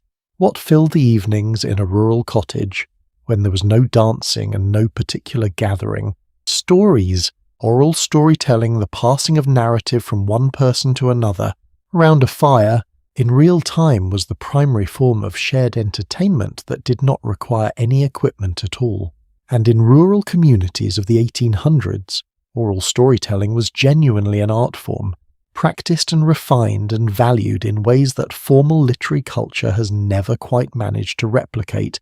The people who could tell a good story, hold a room's attention through the long winter evenings, make children stay awake past their bedtime just to find out what happened next. These were people with a genuine social gift that the community recognized and rewarded, with the particular currency of reputation. The stories themselves drew from local history, from legend, from the Bible, from the news of the wider world as it filtered through, from events within living memory that had taken on the quality of narrative through retelling.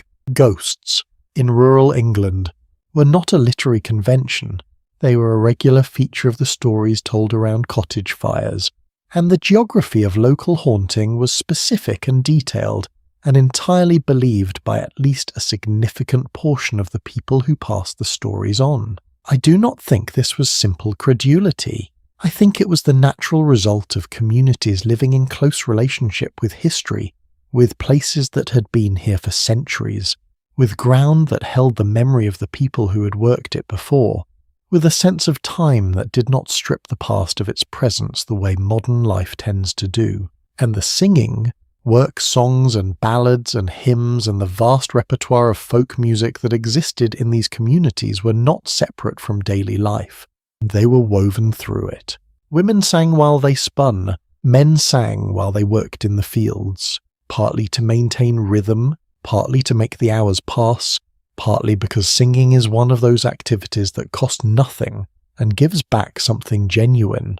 The ballads that circulated through rural English communities in the 1800s, dark, narrative, often tragic songs about love and loss, and the occasional murder carried within them a kind of collective emotional processing. Things that could not be talked about directly could be sung about. Grief that did not fit neatly into the categories the community provided found expression in a song about someone else's grief, 300 years old, that everyone in the room understood was also about theirs. The folk song tradition of rural England and America in this period was not nostalgia. It was a living practice, serving real needs in real communities, providing a shared emotional language that was available to anyone who knew the tune. There is something I want to say about all of this, about the dancing and the gossip and the storytelling and the singing and the cricket on the village green, that I think is worth saying plainly. We have a tendency, when looking back at difficult periods in history, to assume that the difficulty was the totality of the experience, that people who were poor, who worked hard, who lived in small cold houses with inadequate food and no modern medicine, that these people were primarily suffering. That joy was an exception for them, a brief interruption in the general condition of hardship. The historical evidence does not support this. What the diaries and letters and oral histories of rural labouring communities in the 1800s consistently show is people who were capable of genuine, full, complex happiness within the circumstances of their lives, who celebrated the harvest because the harvest was genuinely worth celebrating, who danced on Friday night because they had worked hard all week, and dancing felt like the right response to having gotten through it, who told ghost stories around the fire not because they had nothing better to do, but because ghost stories are wonderful, and the pleasure of being frightened in a safe context surrounded by people you love is exactly the same pleasure it has always been. Joy in these communities was not spite of the hardship. It was alongside it, within it, inseparable from it.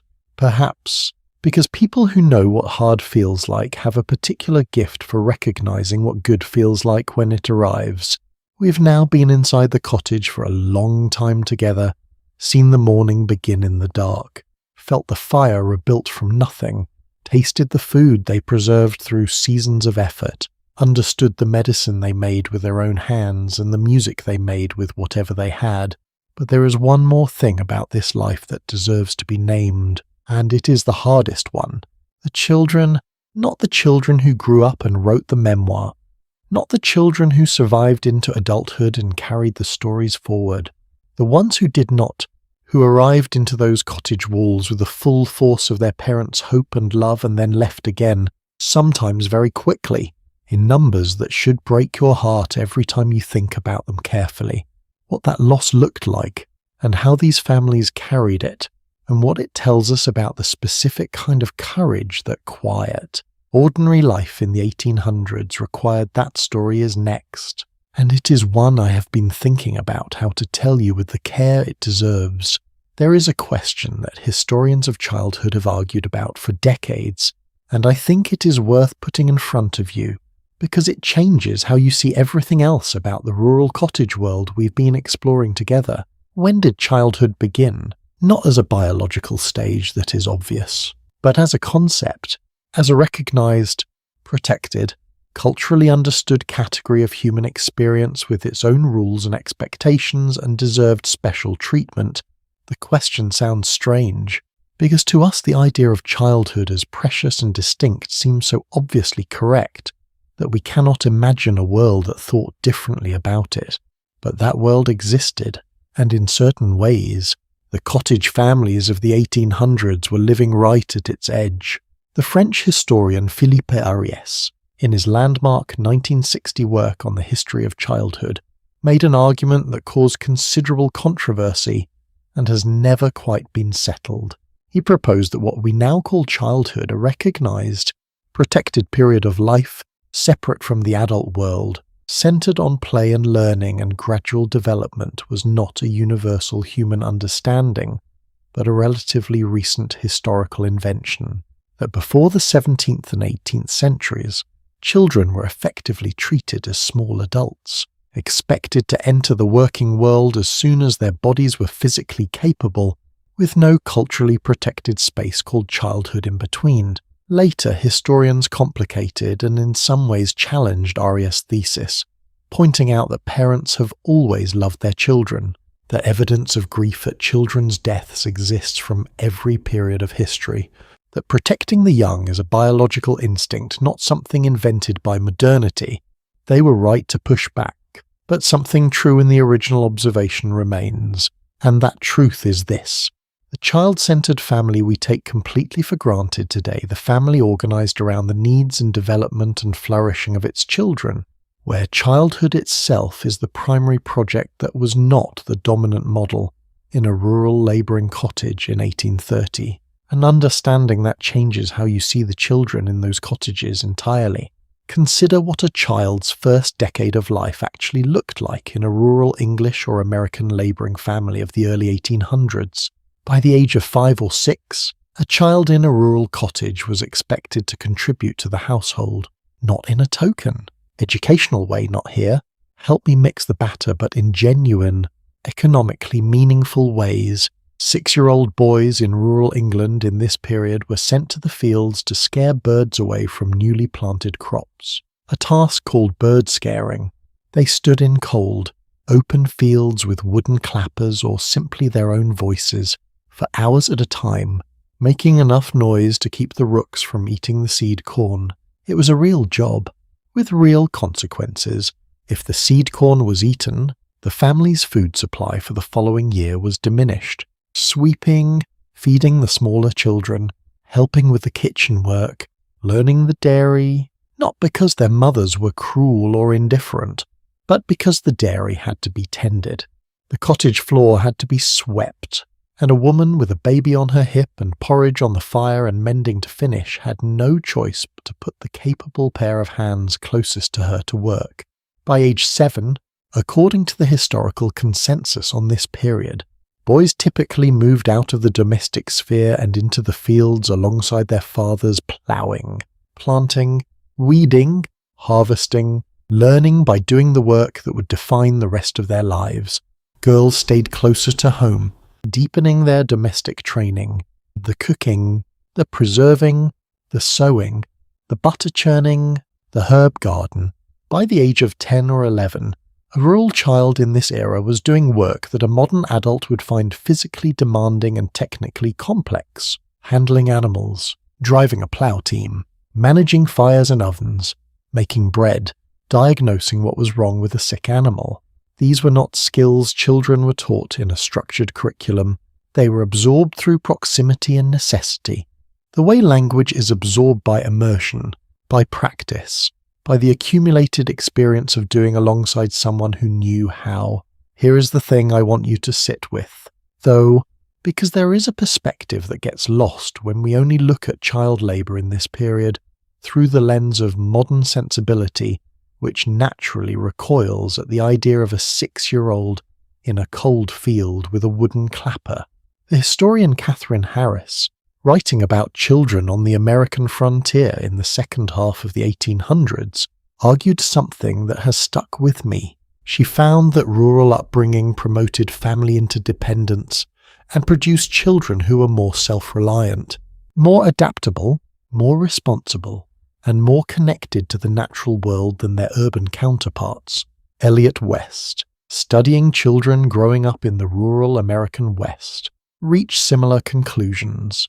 This is not a case for child labour. Please hear me clearly on that.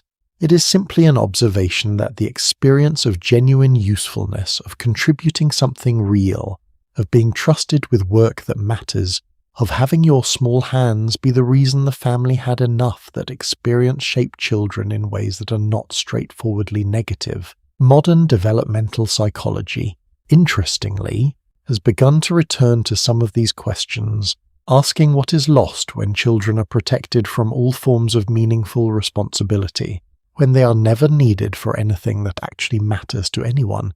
I'm not arguing for bird scaring. I'm just noting that the relationship these children had with their world, with the soil and the animals and the work and the seasons, was intimate, in a way that is almost impossible to replicate for a child growing up in a city apartment with a carefully designed schedule of enrichment activities. Let me tell you, though, about the spaces in between, because even in lives shaped by work and necessity, children played, not in the way modern children play, not with designed toys and dedicated playtime and safety-certified equipment on rubber-coated playground surfaces. Rural cottage children played in the way all children played for most of human history, with whatever the world around them provided: sticks, stones, mud, the animals on the farm, which were simultaneously tools of production and endless sources of entertainment, the stream at the edge of the field, the trees at the edge of the wood, which were not obstacles to be managed but a whole vertical world to be explored.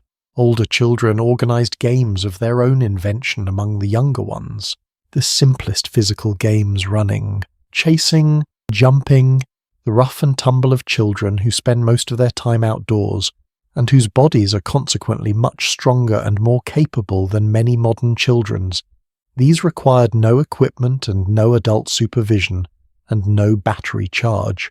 There was also, in many rural communities, a particular kind of play that is now entirely extinct, and that strikes me, every time I think about it, as genuinely magical. Working together, corn-husking bees in America, where neighbours gathered to help each other get the harvest in, were half labour and half party, and the children present were neither working nor playing but doing something in between that the modern world has no real category for. They were participating in something real, in something that mattered to the people around them, in the actual ongoing project of the community's survival, and they were doing it alongside adults and older siblings and in the company of children from other families, in conditions that were cold and noisy and physically demanding and apparently, by all the accounts that survive, enormous fun.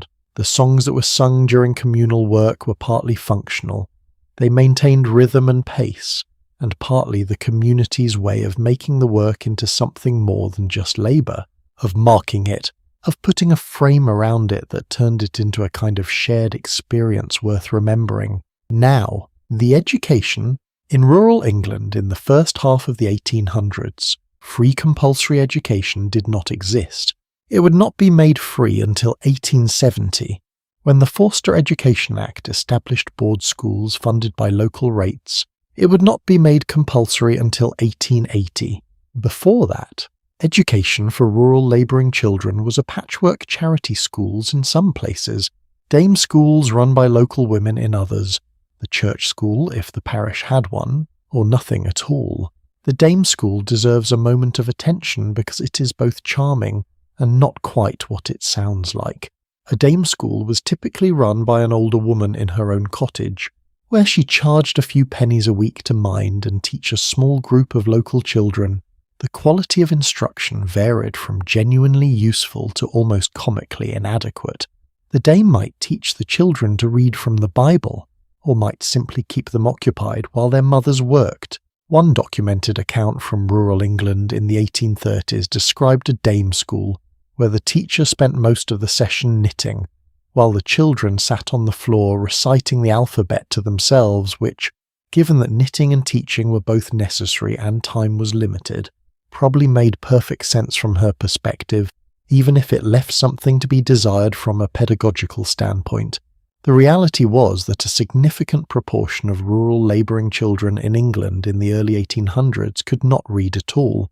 Not because they were unintelligent, the evidence suggests no such thing, but because no one had taught them. And because the time and money required to send a child to school for even a few hours a week was a genuine sacrifice for a family operating on the thinnest of margins. What they learned instead was what their environment taught them: the names of plants and their properties, the behaviour of animals and what it signalled, the weather patterns that meant something about the coming week, the social geography of the village, who was related to whom, who owed whom a favour, whose word could be trusted and whose could not.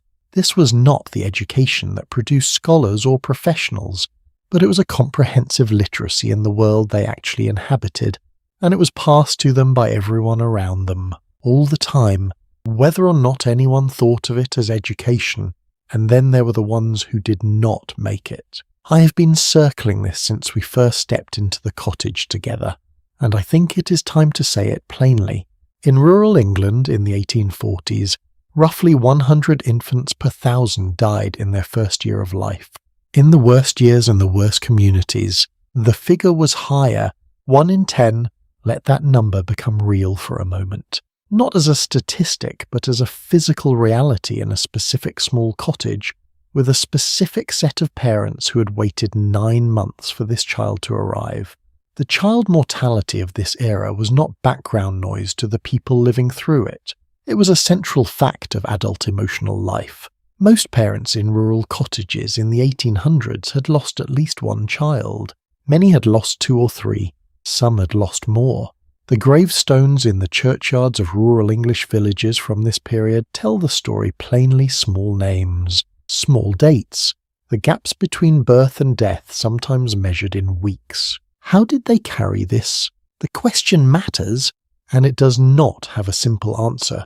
The historical record on grief in this period is fragmented and uneven, because grief is not the kind of thing people wrote down systematically, especially people for whom writing was difficult and paper was scarce. But what we can read in the letters and diaries of those who did write suggests that grief in these communities was real, was felt with the same devastating force it is felt today, and was survived through a combination of faith, community support, and what I can only describe as an extraordinary pragmatic resilience, not indifference. Never indifference, but the stubborn, grief-soaked determination to keep going. The historian Stephen Wilson, writing about child rearing in pre-industrial communities, noted extensive evidence of parental care during children's illnesses. of grief expressed at deaths, of sacrifices made to maximize children's welfare under the circumstances available. He concluded that the love was real, though what differed was not the emotional reality of parental feeling, but the cultural and material context in which it was expressed. One detail I came across in my research into this period has stayed with me longer than almost anything else. It concerns the custom, documented in many rural English communities of the 1800s, of keeping the names of children who had died in circulation, giving the same name to a subsequent child born into the family. A child named William dies at 3 years old.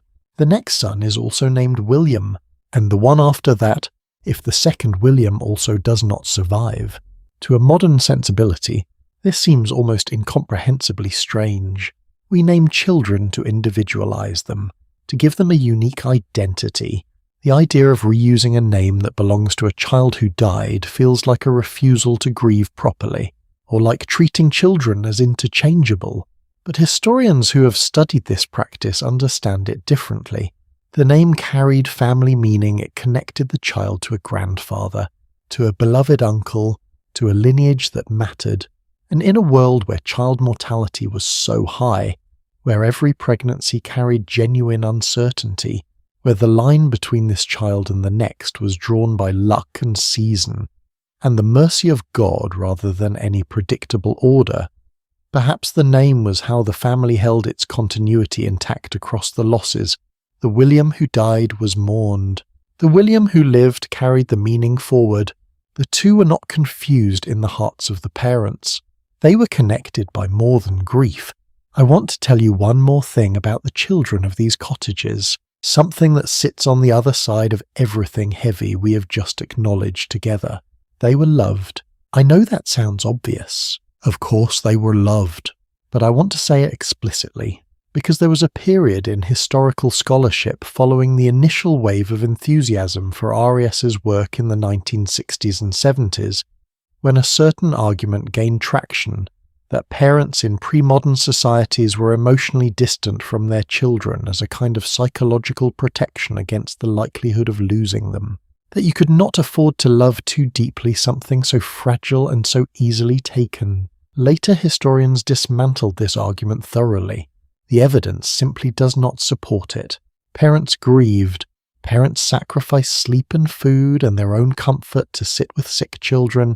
Mothers who lost a baby in the night were devastated in ways that no cultural custom or theological consolation could entirely address. The love was there, fully, painfully, exactly as it is today. What was different was not the love but the context. The losses were more frequent, and they were absorbed into a life that continued to demand everything of you the morning after the fire still needed rebuilding. The animals still needed milking. The bread still needed baking. The other children still needed feeding. Grief in these communities did not come with a pause button.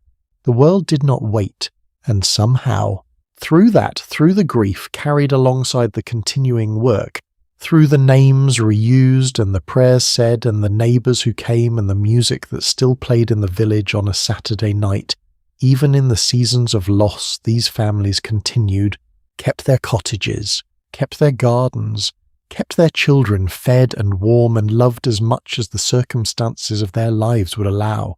There is still one dimension of this world we have not looked at squarely, and it is perhaps the most uncomfortable one. Because this entire journey, the cottage, the morning, the food, the fire, the medicine, the joy, the grief has existed within a social structure we have only glimpsed at the edges, a structure built on enormous inequality, where the difference between the landowner and the labourer who worked his land was not just a matter of money, but of legal standing, social power, and the fundamental question of who got to make decisions about whose life. That story, the true social architecture of the cottage world, with all its injustice and its occasional small moments of dignity, is waiting for us right now. The word that keeps coming back to me every time I spend time inside this particular history is one that sounds almost too simple. Who owned the cottage? Who owned the land the cottage sat on? Who owned the fields the labourer worked from before sunrise to after dark? Who collected the money at the end of the week, or the month, or the harvest season, and who fundamentally, legally, in ways that were written into Parliament and backed by courts and constables, got to decide what happened to the people who did the actual work? Because here is the part of the cottage world that the firelight and the fiddle and the herb garden and the children playing in the stream do not illuminate, the part that sat just outside the frame of every romantic painting ever made of this life. The social architecture, and it was not gentle. By 1850, according to historical research on Victorian land ownership, approximately 75% of the land in England was held by rentier landowners, people whose primary economic activity was collecting rent from tenant farmers and labourers, not farming the land themselves. In Scotland and Wales, the concentration was even higher, the great landed estates, some of them covering tens of thousands of acres, managed through networks of agents and stewards who collected the rents, maintained accounts, and supervised the tenants with a structural reality within which every rural cottage family existed. Three classes defined Victorian rural society, and the distinctions between them were not merely economic. They were matters of legal standing, social power, and the most basic human dignity. At the top, the landowner, often absent, living in London or travelling, collecting rents from a distance. The estate was managed by his agents. His actual presence in the village might be occasional, ceremonial, but his power was not occasional at all. It was total and permanent and woven into every aspect of the labourer's daily life. In the middle, the tenant farmer, renting the land, taking the agricultural risks, paying an annual sum to the landowner for the privilege of working ground that would never be his. The tenant farmer was himself in a precarious position subject to eviction, to rent increases, to the unpredictable economics of weather and market prices, but he had something the labourer below him did not. He had some agency, some negotiating power, a degree of economic independence, however fragile. At the bottom, the agricultural labourer, working the fields for wages, living in a cottage that was tied to the employment, meaning if the work ended, or the employer decided against renewal, the labourer lost not just his income but his home simultaneously, both at once. In a single letter from a steward's office, I want to pause on that detail for a moment, because I think it is one of the most important and least understood facts about rural English cottage life in the 1800s. The tied cottage. Most agricultural labourers in England did not own or independently rent their homes. They lived in a cottage that was part of the farm where they worked, owned by the landowner, assigned to them as part of their employment arrangement. It was not formally part of their wages in a way that protected them legally. It was simply a condition. You work here, you live here, you stop working here, for any reason, and you stop living here too. The historian Enid Gordy, writing about the history of working-class housing, used a phrase that has stayed with me. Cruel habitations, not because the cottages themselves were always physically worse than alternatives. Some tied cottages were actually better maintained than independently rented ones, because it was in the landowner's interest to keep his workforce housed and functional. But because of what the arrangement meant for the person inside it, it meant that your home was not truly yours, that the warmth you had built, the garden you had cultivated, the community you had embedded yourself in over years or decades, all of it existed at the discretion of someone else, someone who could, if he chose, or if his circumstances changed, take it away without owing you an explanation. A survey commissioned in 1864, the first national inquiry into rural labourers' dwellings in England, found that the average airspace per person in rural cottages was 156 cubic feet. The legal minimum required in common lodging houses of the era was 250 cubic feet. In workhouses, those grim institutions explicitly designed to be less eligible than independent life, to be so unpleasant that the poor would accept almost any alternative rather than enter them. The legal minimum was 500 cubic feet, The homes of England's rural labouring families were legally more cramped than the accommodations legally required in buildings specifically designed to be as unpleasant as possible. Let that land for a moment.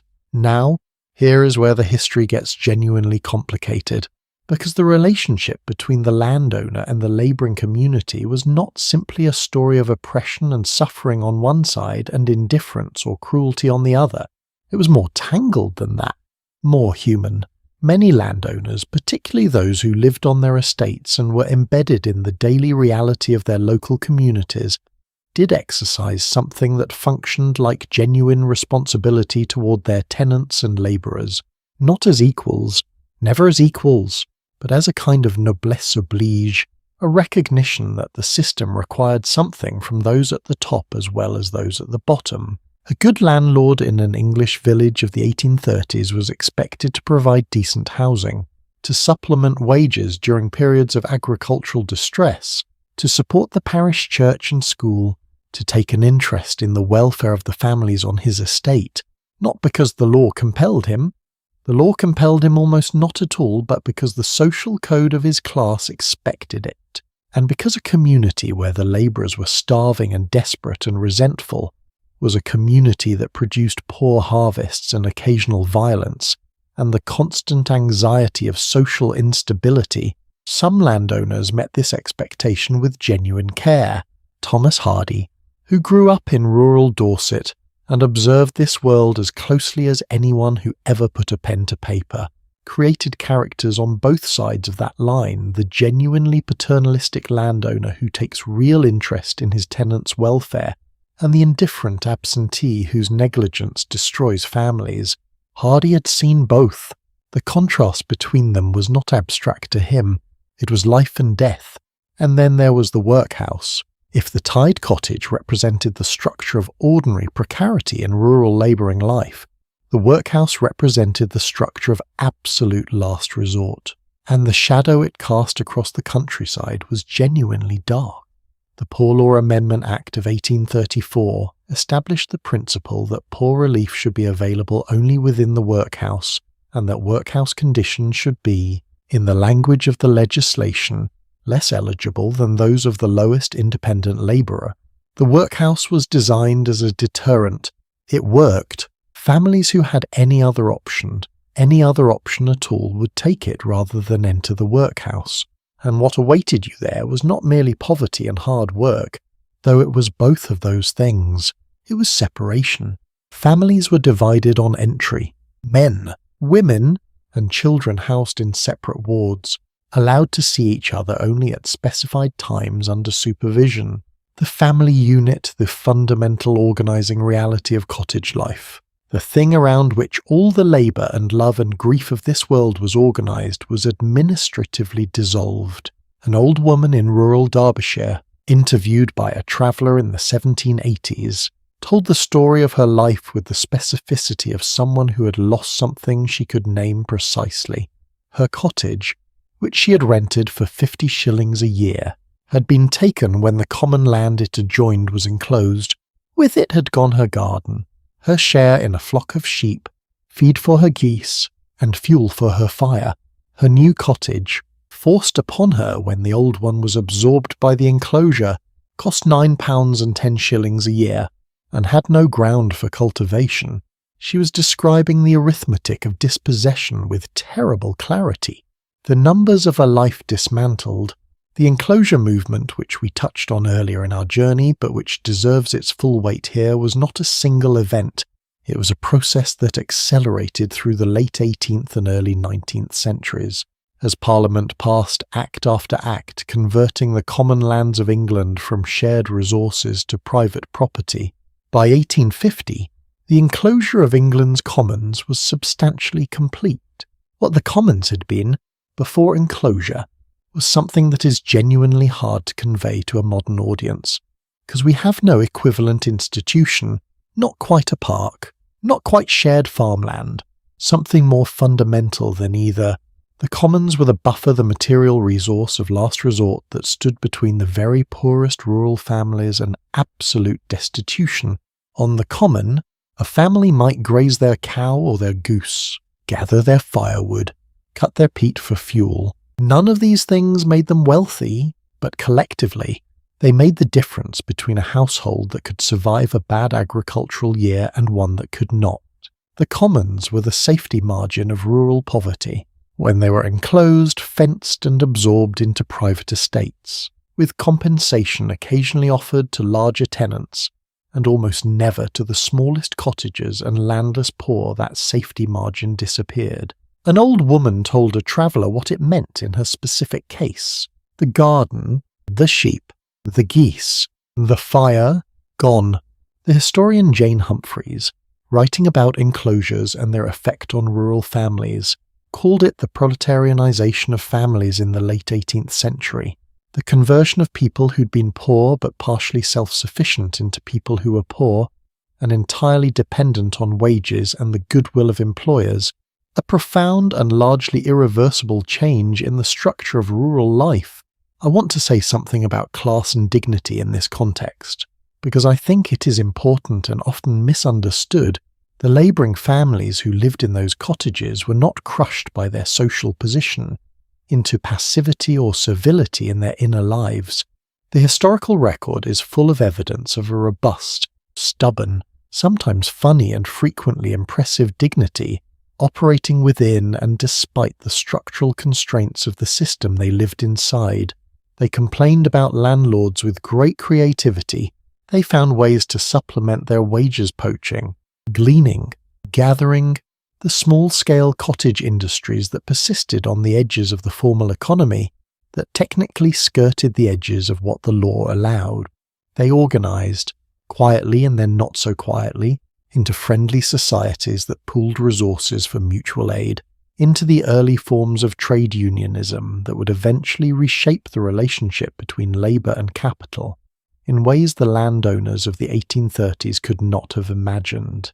They walked miles to vote when they finally got the franchise, for candidates who at least occasionally seemed to remember they existed. In America, the picture was different in important ways. The absence of a hereditary aristocracy at least formally meant that the social hierarchies of rural life were less calcified, more permeable, more dependent on what you could do rather than who your grandfather had been. The Homestead Act of 1862, whatever its failures on the Great Plains, embodied a genuine American conviction that the land should belong to the people who worked it, a conviction that had no real equivalent in the English system. Rural American life had its own profound injustices, its own structures of racial and economic inequality that were in many cases more brutal than anything in English rural history. But the cultural ideology of the independent small farmer, the man who owned his own land and owed his labour to no one, was real in a way it was not in England. All of this, the social architecture, the tied cottage and the workhouse and the enclosed commons and the landlord's absolute power and the labourer's stubborn, resilient dignity operating within it, all of this was the water these cottage families swam in, the invisible context that shaped everything from what they ate to how they spoke to what they could dream about for their children. And yet, what I find most extraordinary about the rural labouring families of the 1800s, and this is not a conclusion I arrived at easily or quickly, having spent a great deal of time with the harder parts of this history, is that they did not primarily experience their lives as a story about oppression or social position. They experienced them, mostly, as a story about work, about food, about seasons, about the land they tended and the community they belonged to and the children they were trying to raise, about the particular texture of a summer morning before the heat came in, and the quality of light in October, and the way the village looked in snow. The social structure was real, its consequences were real and often painful and sometimes devastating, but it was not the whole of what it meant to be alive in those cottages. The whole was larger than that, and the largest part of it, the part that organised everything else, that set the rhythms of effort and rest and hope and dread, was something the landlord could not own, and Parliament could not enclose. It was something far older and far less negotiable than any of them. The turning of the year, Because the deeper you go into the lived experience of rural cottage life in the 1800s, past the social architecture, past the labour relationships and the legal structures and the tied cottage and the looming workhouse, the more clearly you see something that no amount of class analysis fully captures. These people did not experience time the way we do, not slower, necessarily, not more peaceful, though sometimes that too, but differently structured, organised by a force entirely outside themselves, entirely beyond their control, entirely indifferent to their plans and wishes and needs, the seasons, and that story, the story of what it meant to live not inside a clock but inside a year, to have your whole existence organised not by the arbitrary turning of a calendar, but by the physical reality of the Earth's movement around the sun. That story is the one that is waiting for you right now. There is something that strikes me every time I think carefully about life in a rural cottage in the 1800s, something so fundamental that it is easy to miss precisely because it is everywhere. These people did not experience time the way we do, not slower, necessarily, not more peaceful, though sometimes that too, but differently structured, organised by a force entirely outside themselves, entirely beyond their control, entirely indifferent to their plans and wishes and needs, a force that was also the source of everything they had, the seasons. For a rural family in the 1800s, the year was not organised into months and quarters and fiscal cycles and school terms. It was organised into 4 acts, each one with its own character, its own demands, its own gifts, and its own particular way of being beautiful or terrible. The farm calendar, the agricultural almanac that rural families on both sides of the Atlantic kept more carefully than any other document in the house, did not begin in January. It began in late February or early March, when the ground thawed and the work of a new year started in earnest. One diary entry from rural New England in the early 1800s captures it perfectly. The new year is at our door. Spring is with us in March when we are yet sitting by the fireside. That is the agricultural New Year, not the official one, the real one, and it did not feel like a new year in the way we experienced January 1st, an arbitrary reset, a date on a calendar, a number changing on a screen. It felt like a new year in your body, in the lengthening light, in the ground beginning to give under your boots instead of ringing hard and frozen, in the animals shifting restless in the barn, in the particular smell of early spring mud that has no equivalent in any other season, and that any rural person from this era would have recognized instantly as the smell of beginning again. Let me walk you through the year as it actually felt to someone living inside it, because the texture of that lived experience is almost nothing like what we can reconstruct from the outside. Spring arrived and it was not gentle. Spring was work, immediate and urgent. The window for planting was narrow too early and the seeds rotted in cold ground. Too late, and the growing season was cut short before harvest was complete. The plough went into the ground as soon as it could hold the weight without turning to mud. In England, the fields that had lain fallow through winter were broken open, turned, prepared. In America, where the farming calendar varied enormously by region, spring planting could begin in February in the south, and not until May in the northern states. Wherever it fell, it consumed everything. A diary entry from a Quaker farmer in rural Pennsylvania in the 1830s records a stretch of 18 consecutive days in April without a single day that was not devoted to ploughing, planting, or the repair of fences and equipment. 18 days, from before dawn to after dark. No day off. No pause for anything that was not directly related to getting the season's crops into the ground before the window closed. And yet, and this is what gets me every time the same diary records that the farmer noticed the lilac blooming outside the kitchen window, noted the first robin of the year, wrote, in a single sentence between the farming entries, that his youngest daughter had begun to walk. The world was not reduced to work. It was just that work and life were not separate things yet. Summer was abundance and exhaustion in equal measure, the longest days of the year. In rural England and across much of rural America, were also the hardest. The summer solstice was not a celebration of leisure. It was a marker of maximum labour availability, the sun up before 4 in the morning, down after 9 at night, giving the longest possible working day. Fields needed weeding through June and July. The kitchen garden needed constant attention.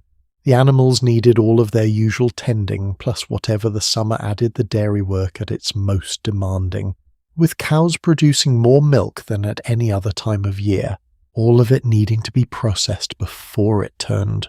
And then, somewhere in late July or August, depending on the crop and the latitude and the year, came the thing that the whole year had been building toward: harvest.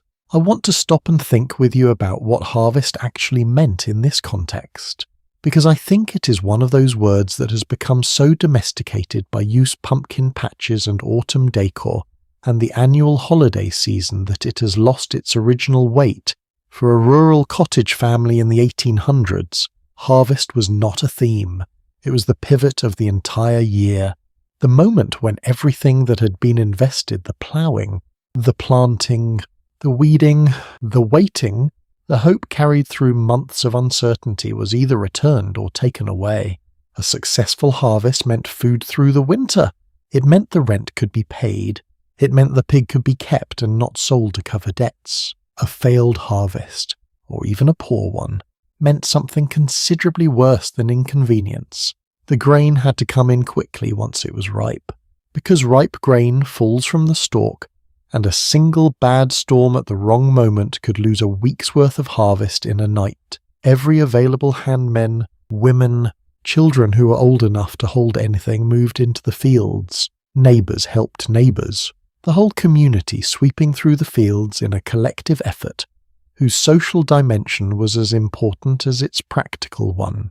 The harvest supper that followed the meal shared by everyone who had worked, laid out in the barn or on the grass, eaten in a community of shared exhaustion and shared relief, was arguably the most genuinely meaningful meal of the rural year.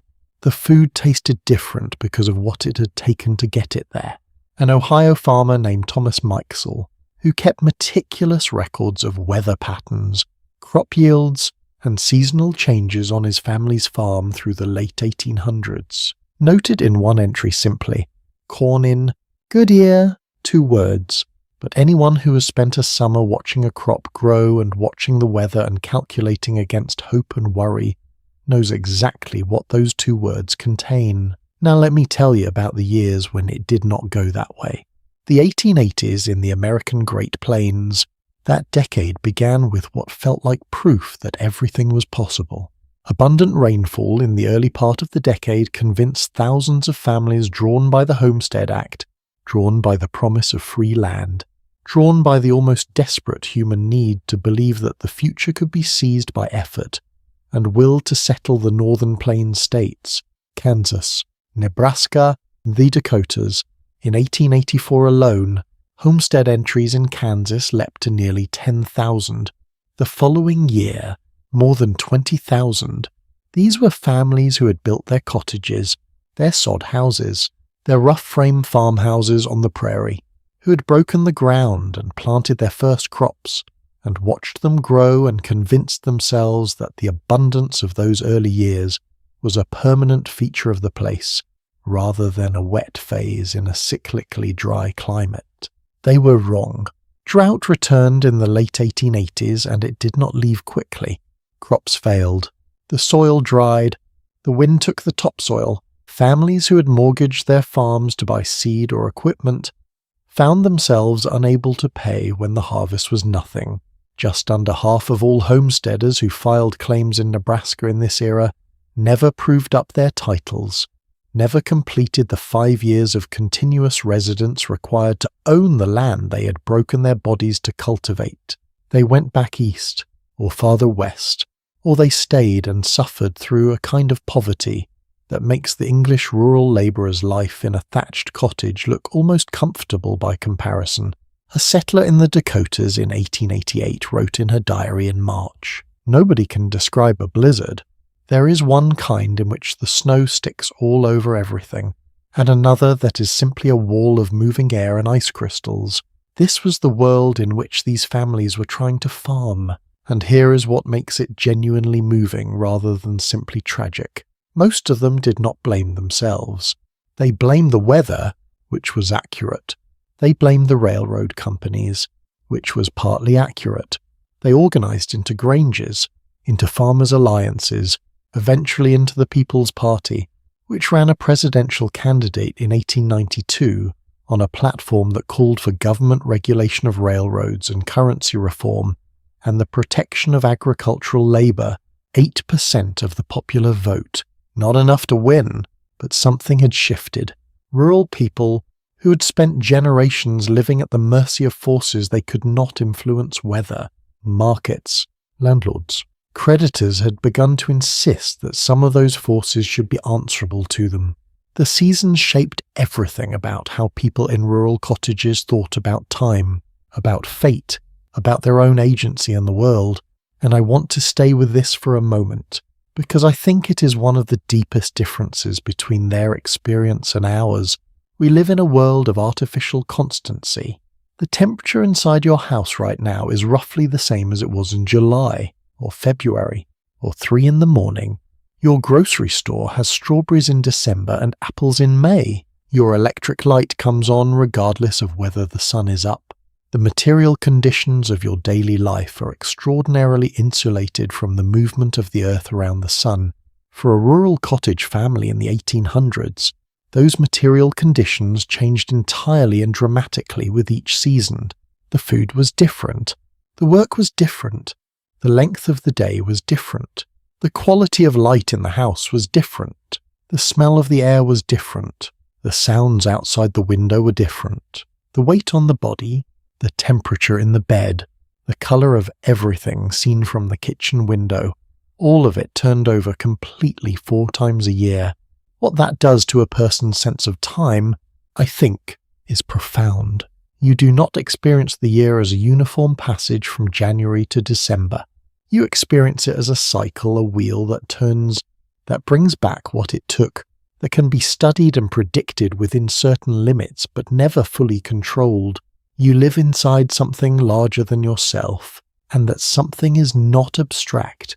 It is the angle of the sun and the depth of the frost and the first green shoot at the edge of the field in March. The modern equivalent would be, I'm trying to think of one that actually captures it, and I'm not sure there is one. Maybe the closest thing is the way the ocean feels to someone who has lived near it their whole life. Not as scenery, as presence, as something that shapes the day even when you're not directly thinking about it. Winter deserves its own telling, because winter in a rural cottage in the 1800s was not the problem we tend to think of it as. It was not primarily hardship, it was rest. The agricultural year wound down in late autumn. The harvest was in. The root cellar was stocked. The animals were brought in closer to the cottage, their body heat contributing something to the building's warmth. The days shortened to their minimum, and for the first time in months, the pressure of the season's work lifted. Winter in rural communities was when the skills that required concentration rather than physical labour got their time. The repairs to tools and clothing, the making of furniture, the spinning and weaving that filled the long dark evenings, the visiting that summer labour had made impossible going to a neighbour's house for an evening and staying late, because tomorrow did not require rising before dawn for something that could not wait. Winter was also when stories were told. The oral tradition that carried the community's history and imagination was primarily a winter thing, the long evenings creating both the occasion and the audience. Children who had spent the warmer months in the fields and the barns sat through winter nights absorbing narratives that they would carry for the rest of their lives. There is a rhythm in that, in the expansion and contraction of the year, in the hard seasons and the rest that followed, that human beings are extraordinarily well adapted to. Our biology was shaped by this rhythm for most of our evolutionary history. We are built to work intensely and then to rest, to be in the bright world and then to retreat into the warm dark. Modern life has largely abolished that rhythm, and while I would not trade my electric light for a rushlight and my refrigerator for a root cellar, I notice, and I suspect many of you notice, At some level, the cost of living in a world where the seasons have become mostly decorative, where the year does not turn in the same way in the body that it once did, here is a question I want to leave you sitting with before we move forward. Is there a season in your life right now, not on the calendar, on the inside, a period of intensive effort, or a period of deliberate rest, or the particular feeling of harvest that comes when something you've worked toward for a long time is finally complete? The rural cottage families we've been exploring had no choice but to live seasonally. The earth demanded it, but perhaps there is something in that demand worth considering. Even now, the possibility that the rhythm of effort and rest, of abundance and hunger, of growth and drawing back, is not an accident of pre-industrial life, but something woven into the nature of what we are. We have walked through almost every room of this life now. The cottage itself, the daily labour, the fire, the food, the medicine, the joy, the grief, the children, the seasons that structured everything. But there is one more layer, perhaps the most quietly radical one. What happened, slowly and then faster, as the 19th century moved toward its end, as the Industrial Revolution reached its fingers into the countryside, as the railway arrived at the edge of the village and the price of manufactured goods began to fall, and the pull of the city began to draw the young away from the land. The slow, irreversible end of this world we've been exploring together, and what it means, what it still means that we can look back at it, with the particular combination of gratitude and longing and clarity that only comes when something is genuinely gone, something shifted, quietly at first, and then all at once. That is the way these things always seem to happen in history. Not with a single dramatic announcement or an obvious date you can circle on a calendar, just a gradual accumulation of small changes, a new machine here, a railway line there, a young man who walks to the nearest town and does not come back until one day you look around and realize that the world you grew up in has become something different, that the cottage at the edge of the field is no longer the center of everything, that the center has moved somewhere else entirely, somewhere with chimneys and gas lamps and wages paid in coin rather than kind.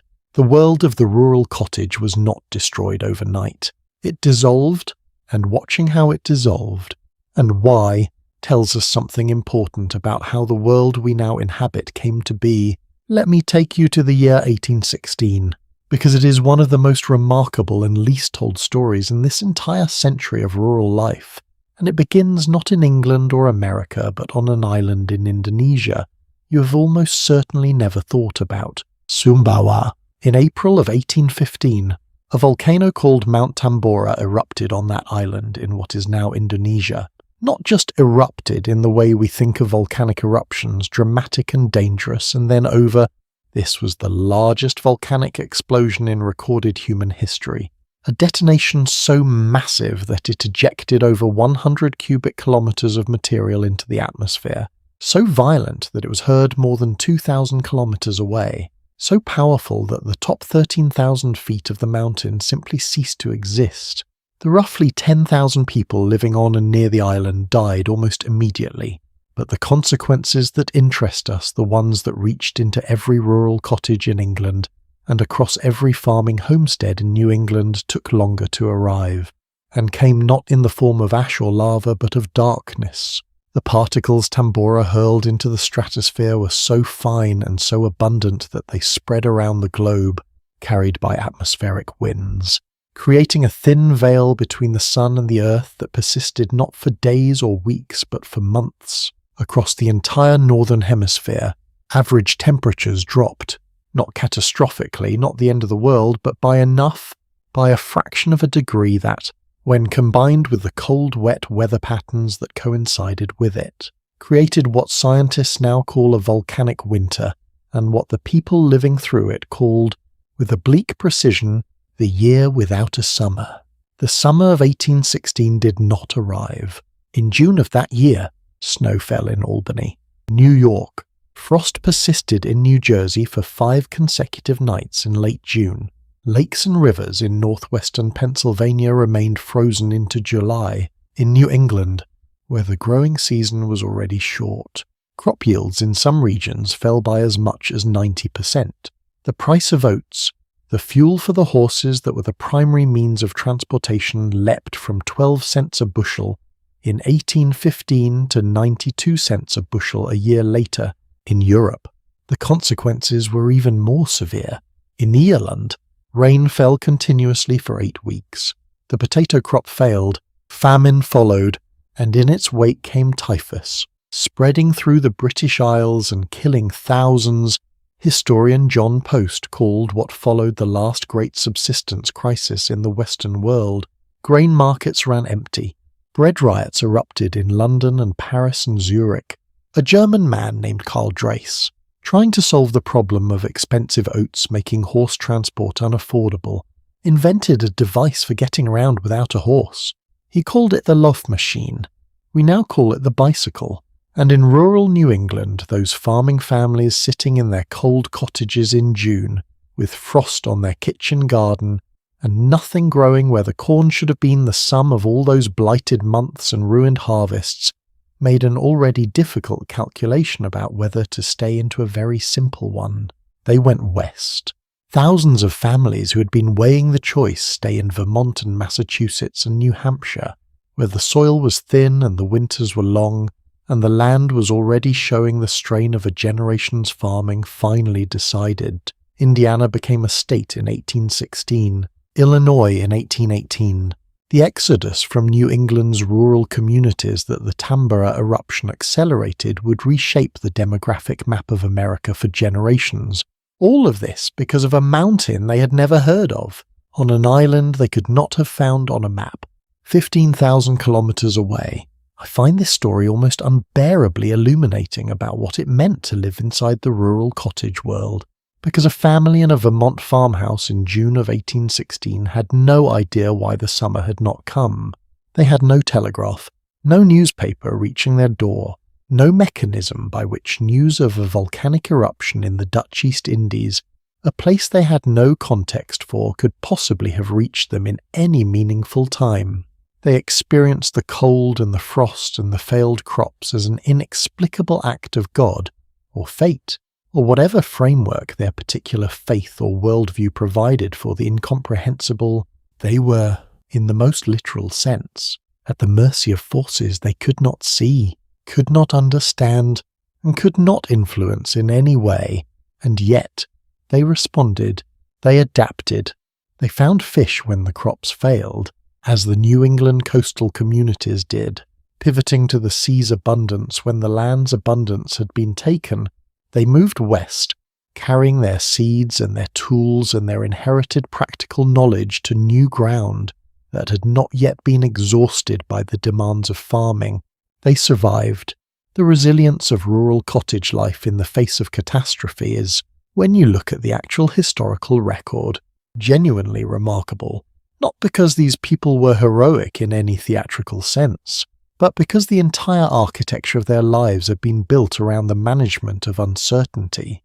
They had always lived with the possibility of a bad year, had always prepared for it, had always had the mental and practical framework for absorbing disaster and continuing. Mount Tambora was a catastrophe beyond anything the framework was designed for, but the framework held. Now I want to talk about the force that was more gradual, more persistent, and ultimately more thoroughgoing in its dissolution of the cottage world than any single disaster could have been. The railway. In 1830, the Liverpool and Manchester Railway became the first modern intercity railway in the world, carrying passengers and freight over 35 miles of track at speeds that had never been achieved before. Within 2 decades, a national rail network was spreading across England with a speed that contemporaries describe, depending on their perspective, as miraculous or terrifying. By 1850, Britain had over 6,000 miles of track. By 1860, over 10,000. What the railway did to rural England was not, at first, obviously negative. It brought cheap goods, manufactured goods, goods from the city. Goods from far away into villages that had previously only had access to what their local economy could produce.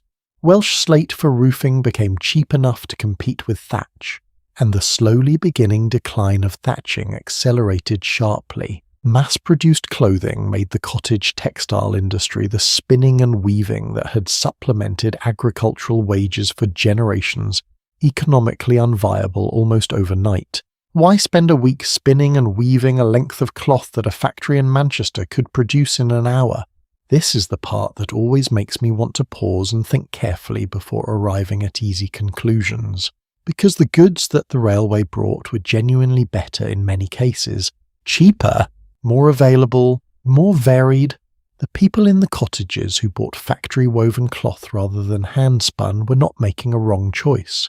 They were making a rational one that freed up time for other things. The child who did not have to sit by the fire spinning thread for hours could, in theory, go to school instead.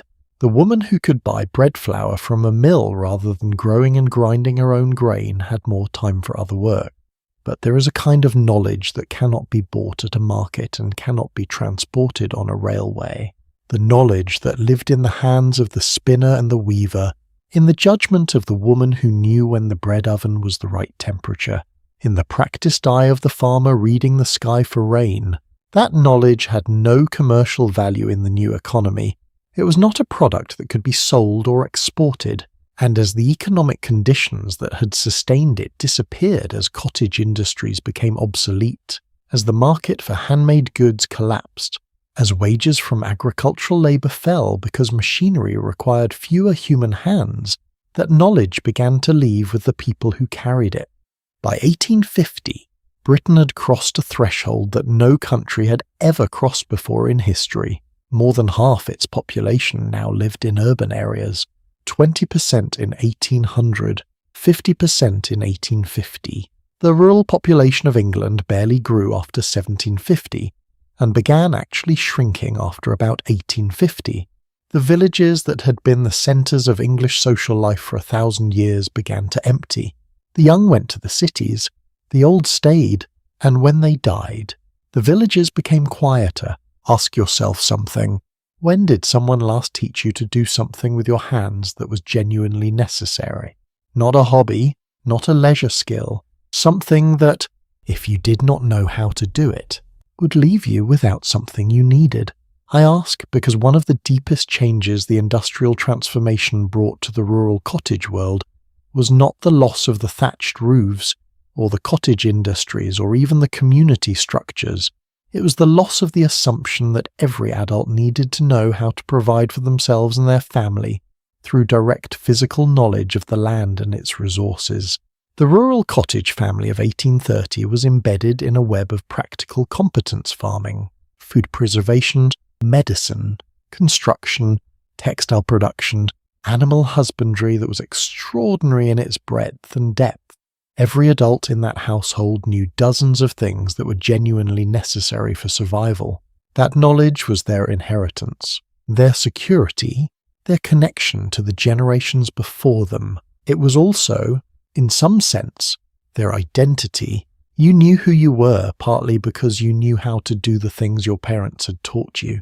The industrial city offered wages instead, not knowledge, but money with which to purchase the products of other people's knowledge. It was a trade that many people were glad to make, and given the poverty and constraint of cottage life, it is not hard to understand why, but something was traded nonetheless. And then, in a different register entirely, there is the shadow side of rural cottage life that I want to name plainly, because this entire journey's been honest, and this part deserves honesty too.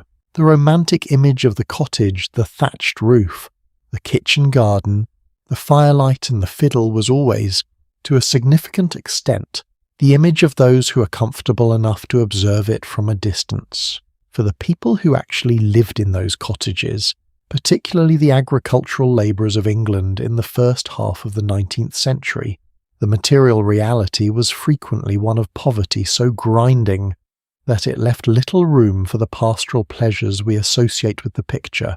The enclosure movement, the series of parliamentary acts that converted the common lands of England from shared resources to private property, accelerating through the late 18th and into the early 19th centuries, did not just change land ownership. It stripped from the rural poor a crucial buffer against destitution.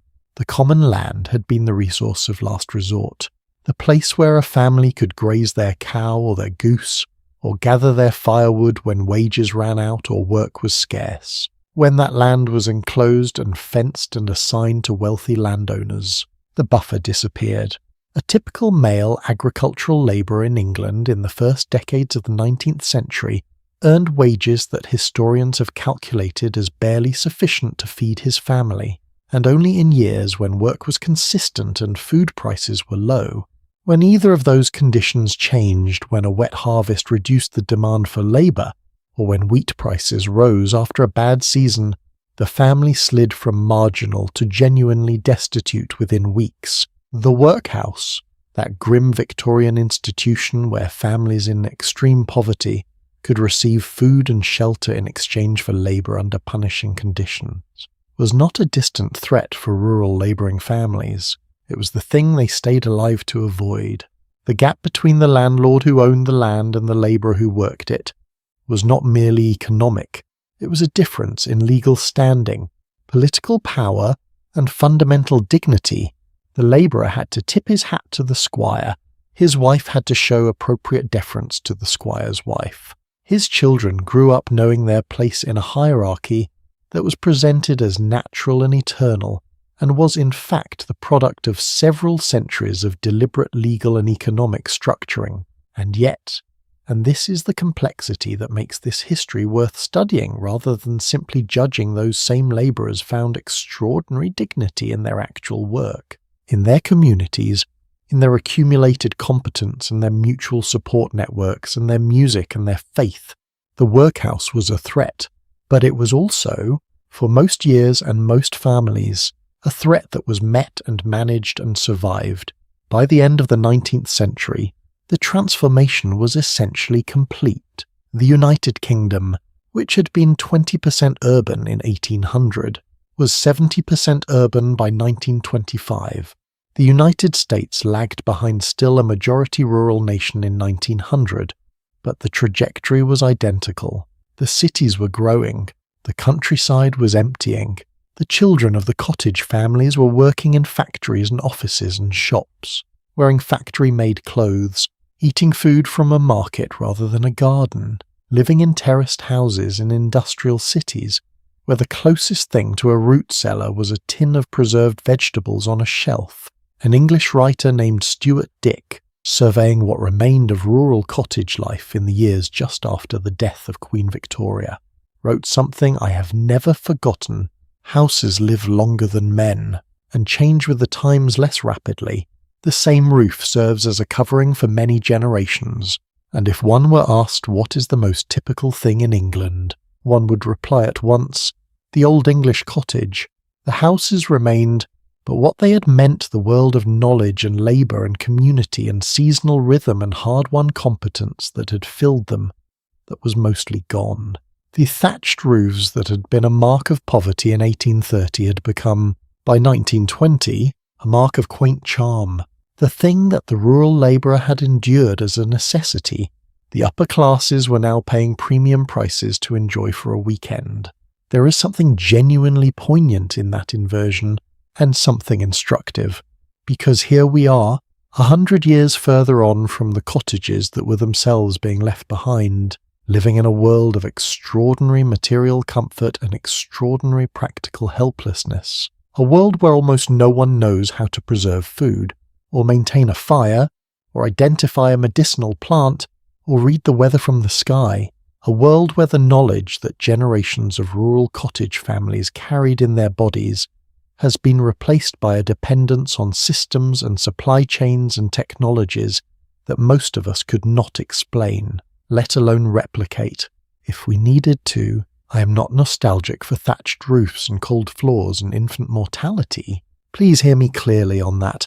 The material improvements of the past 2 centuries have been genuinely extraordinary, and I would not trade them, but I am moved, every time I think carefully about this history, by what those cottage families possessed that we have largely lost. Not the poverty, not the physical suffering, not the constrained lives and limited horizons, the competence, The self-sufficiency, the intimate knowledge of the natural world and how to work with it rather than against it, the deep social networks built on genuine mutual need, the sense that your hands could do things that mattered. And the final question waiting for us, the one that the whole of this long journey through the cottage world has been building toward, is this: what, if anything, can we take back? Not what should we romanticize, or what should we wish had been different, but what actual wisdom is there in this world that has passed, that we might carry forward into the world we now inhabit? That question, and its answer, is where we are headed right now. Let's take a breath together. We have walked a long way tonight, from that first cold morning when the frost was inside the windows and the fire needed rebuilding before anyone could eat, through the root cellar with its organized abundance, the medicine garden behind the cottage, the fiddle starting up on a winter Friday night, the children bird scaring in the October fields, the pig killing day that was somehow also a celebration, through the grief and the joy and the hard truth of a social world built on inequalities that no amount of singing around a hearth could entirely paper over. And now here we are, at the end of the 19th century, watching that world dissolve, and at the beginning of the 21st century, watching a generation of people on TikTok try to reconstruct pieces of it somewhat imprecisely. Admittedly, but with a longing that I find genuinely moving. Let me tell you about what happened on Tumblr in the spring of 2020, during the first weeks of the lockdowns of the global pandemic. Something unexpected happened on social media.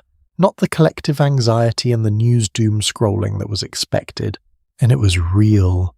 But alongside it, something quieter began to bloom.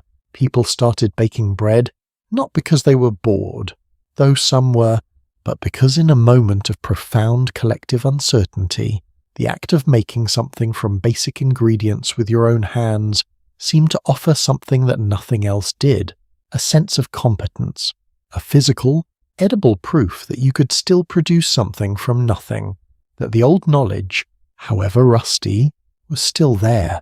Tumblr saw a 150% increase in what was being called cottagecore posts in the 3 months from March to May of 2020, TikTok filled with videos of sourdough starters, kitchen gardens, hand-sewn prairie dresses, jars of pickles in various stages of fermentation.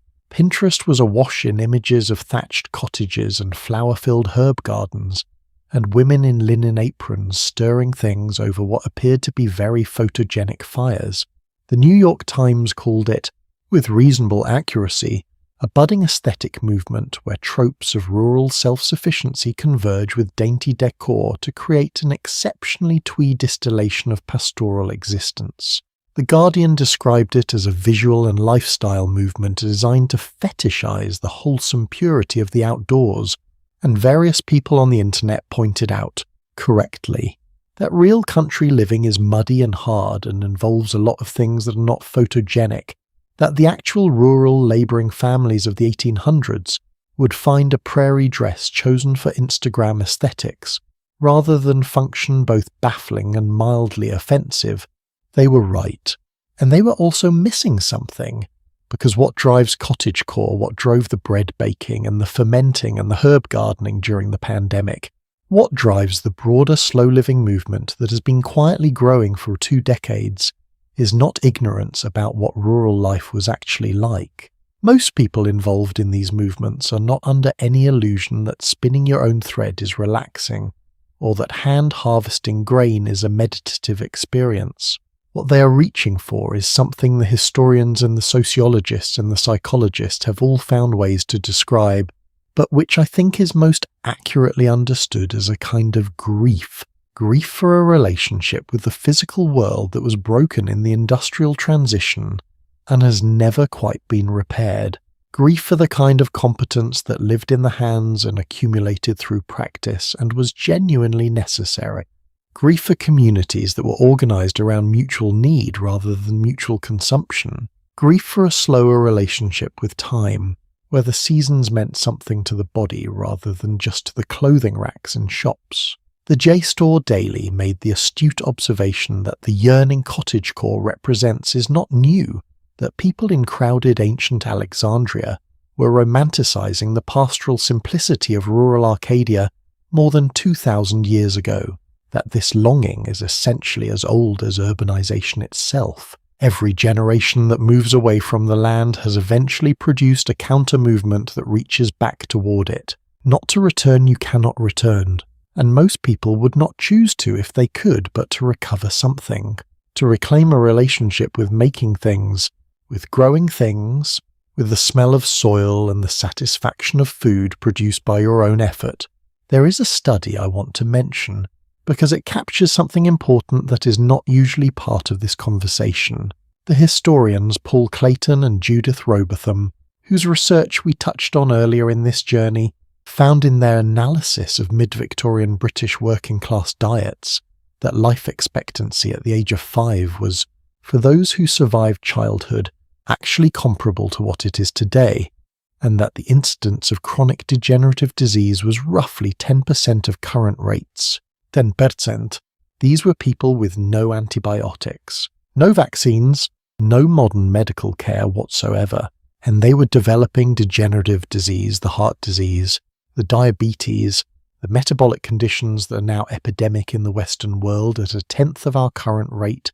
Clayton and Robotham traced this primarily to diet, whole foods, seasonal eating, minimal processed anything, high levels of physical activity, and levels of certain micronutrients from wild and garden plants that were approximately 10 times what modern people consume, not to the hardship, not to the cold or the labour or the early mortality from infectious disease.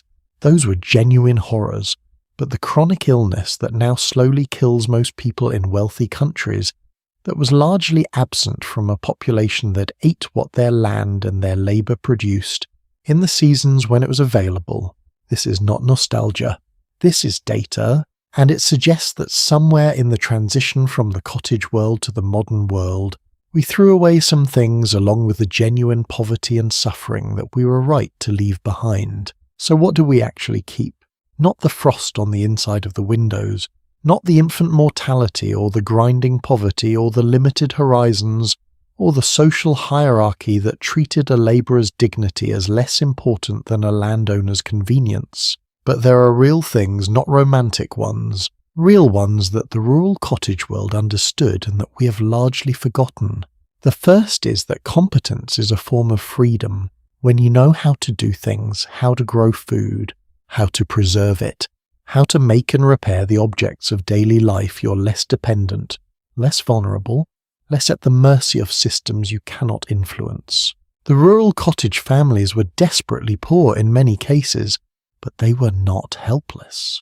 They had knowledge in their bodies, and that knowledge was a form of power, however small, that no one could easily take away. The second is that community organised around genuine need is different in quality from community organised around leisure and consumption. The neighbours who came to help with the harvest, who arrived on barn-raising day, who brought food when someone was sick. They were not doing these things out of mere kindness. They were doing them because they genuinely needed the reciprocal relationship. That need made the connection real in a way that shared entertainment preferences, however pleasant, simply do not. The third is that the rhythm of effort and rest, of abundance and scarcity, of working hard and then stopping completely, that rhythm is not an inconvenience to be optimized away. It is, in some sense, what we are built for.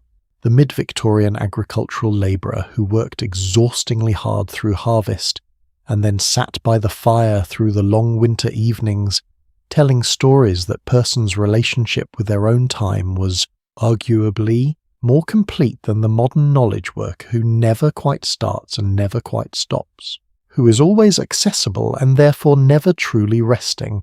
And the fourth, the one I find myself returning to most often, is that the physical world is not background.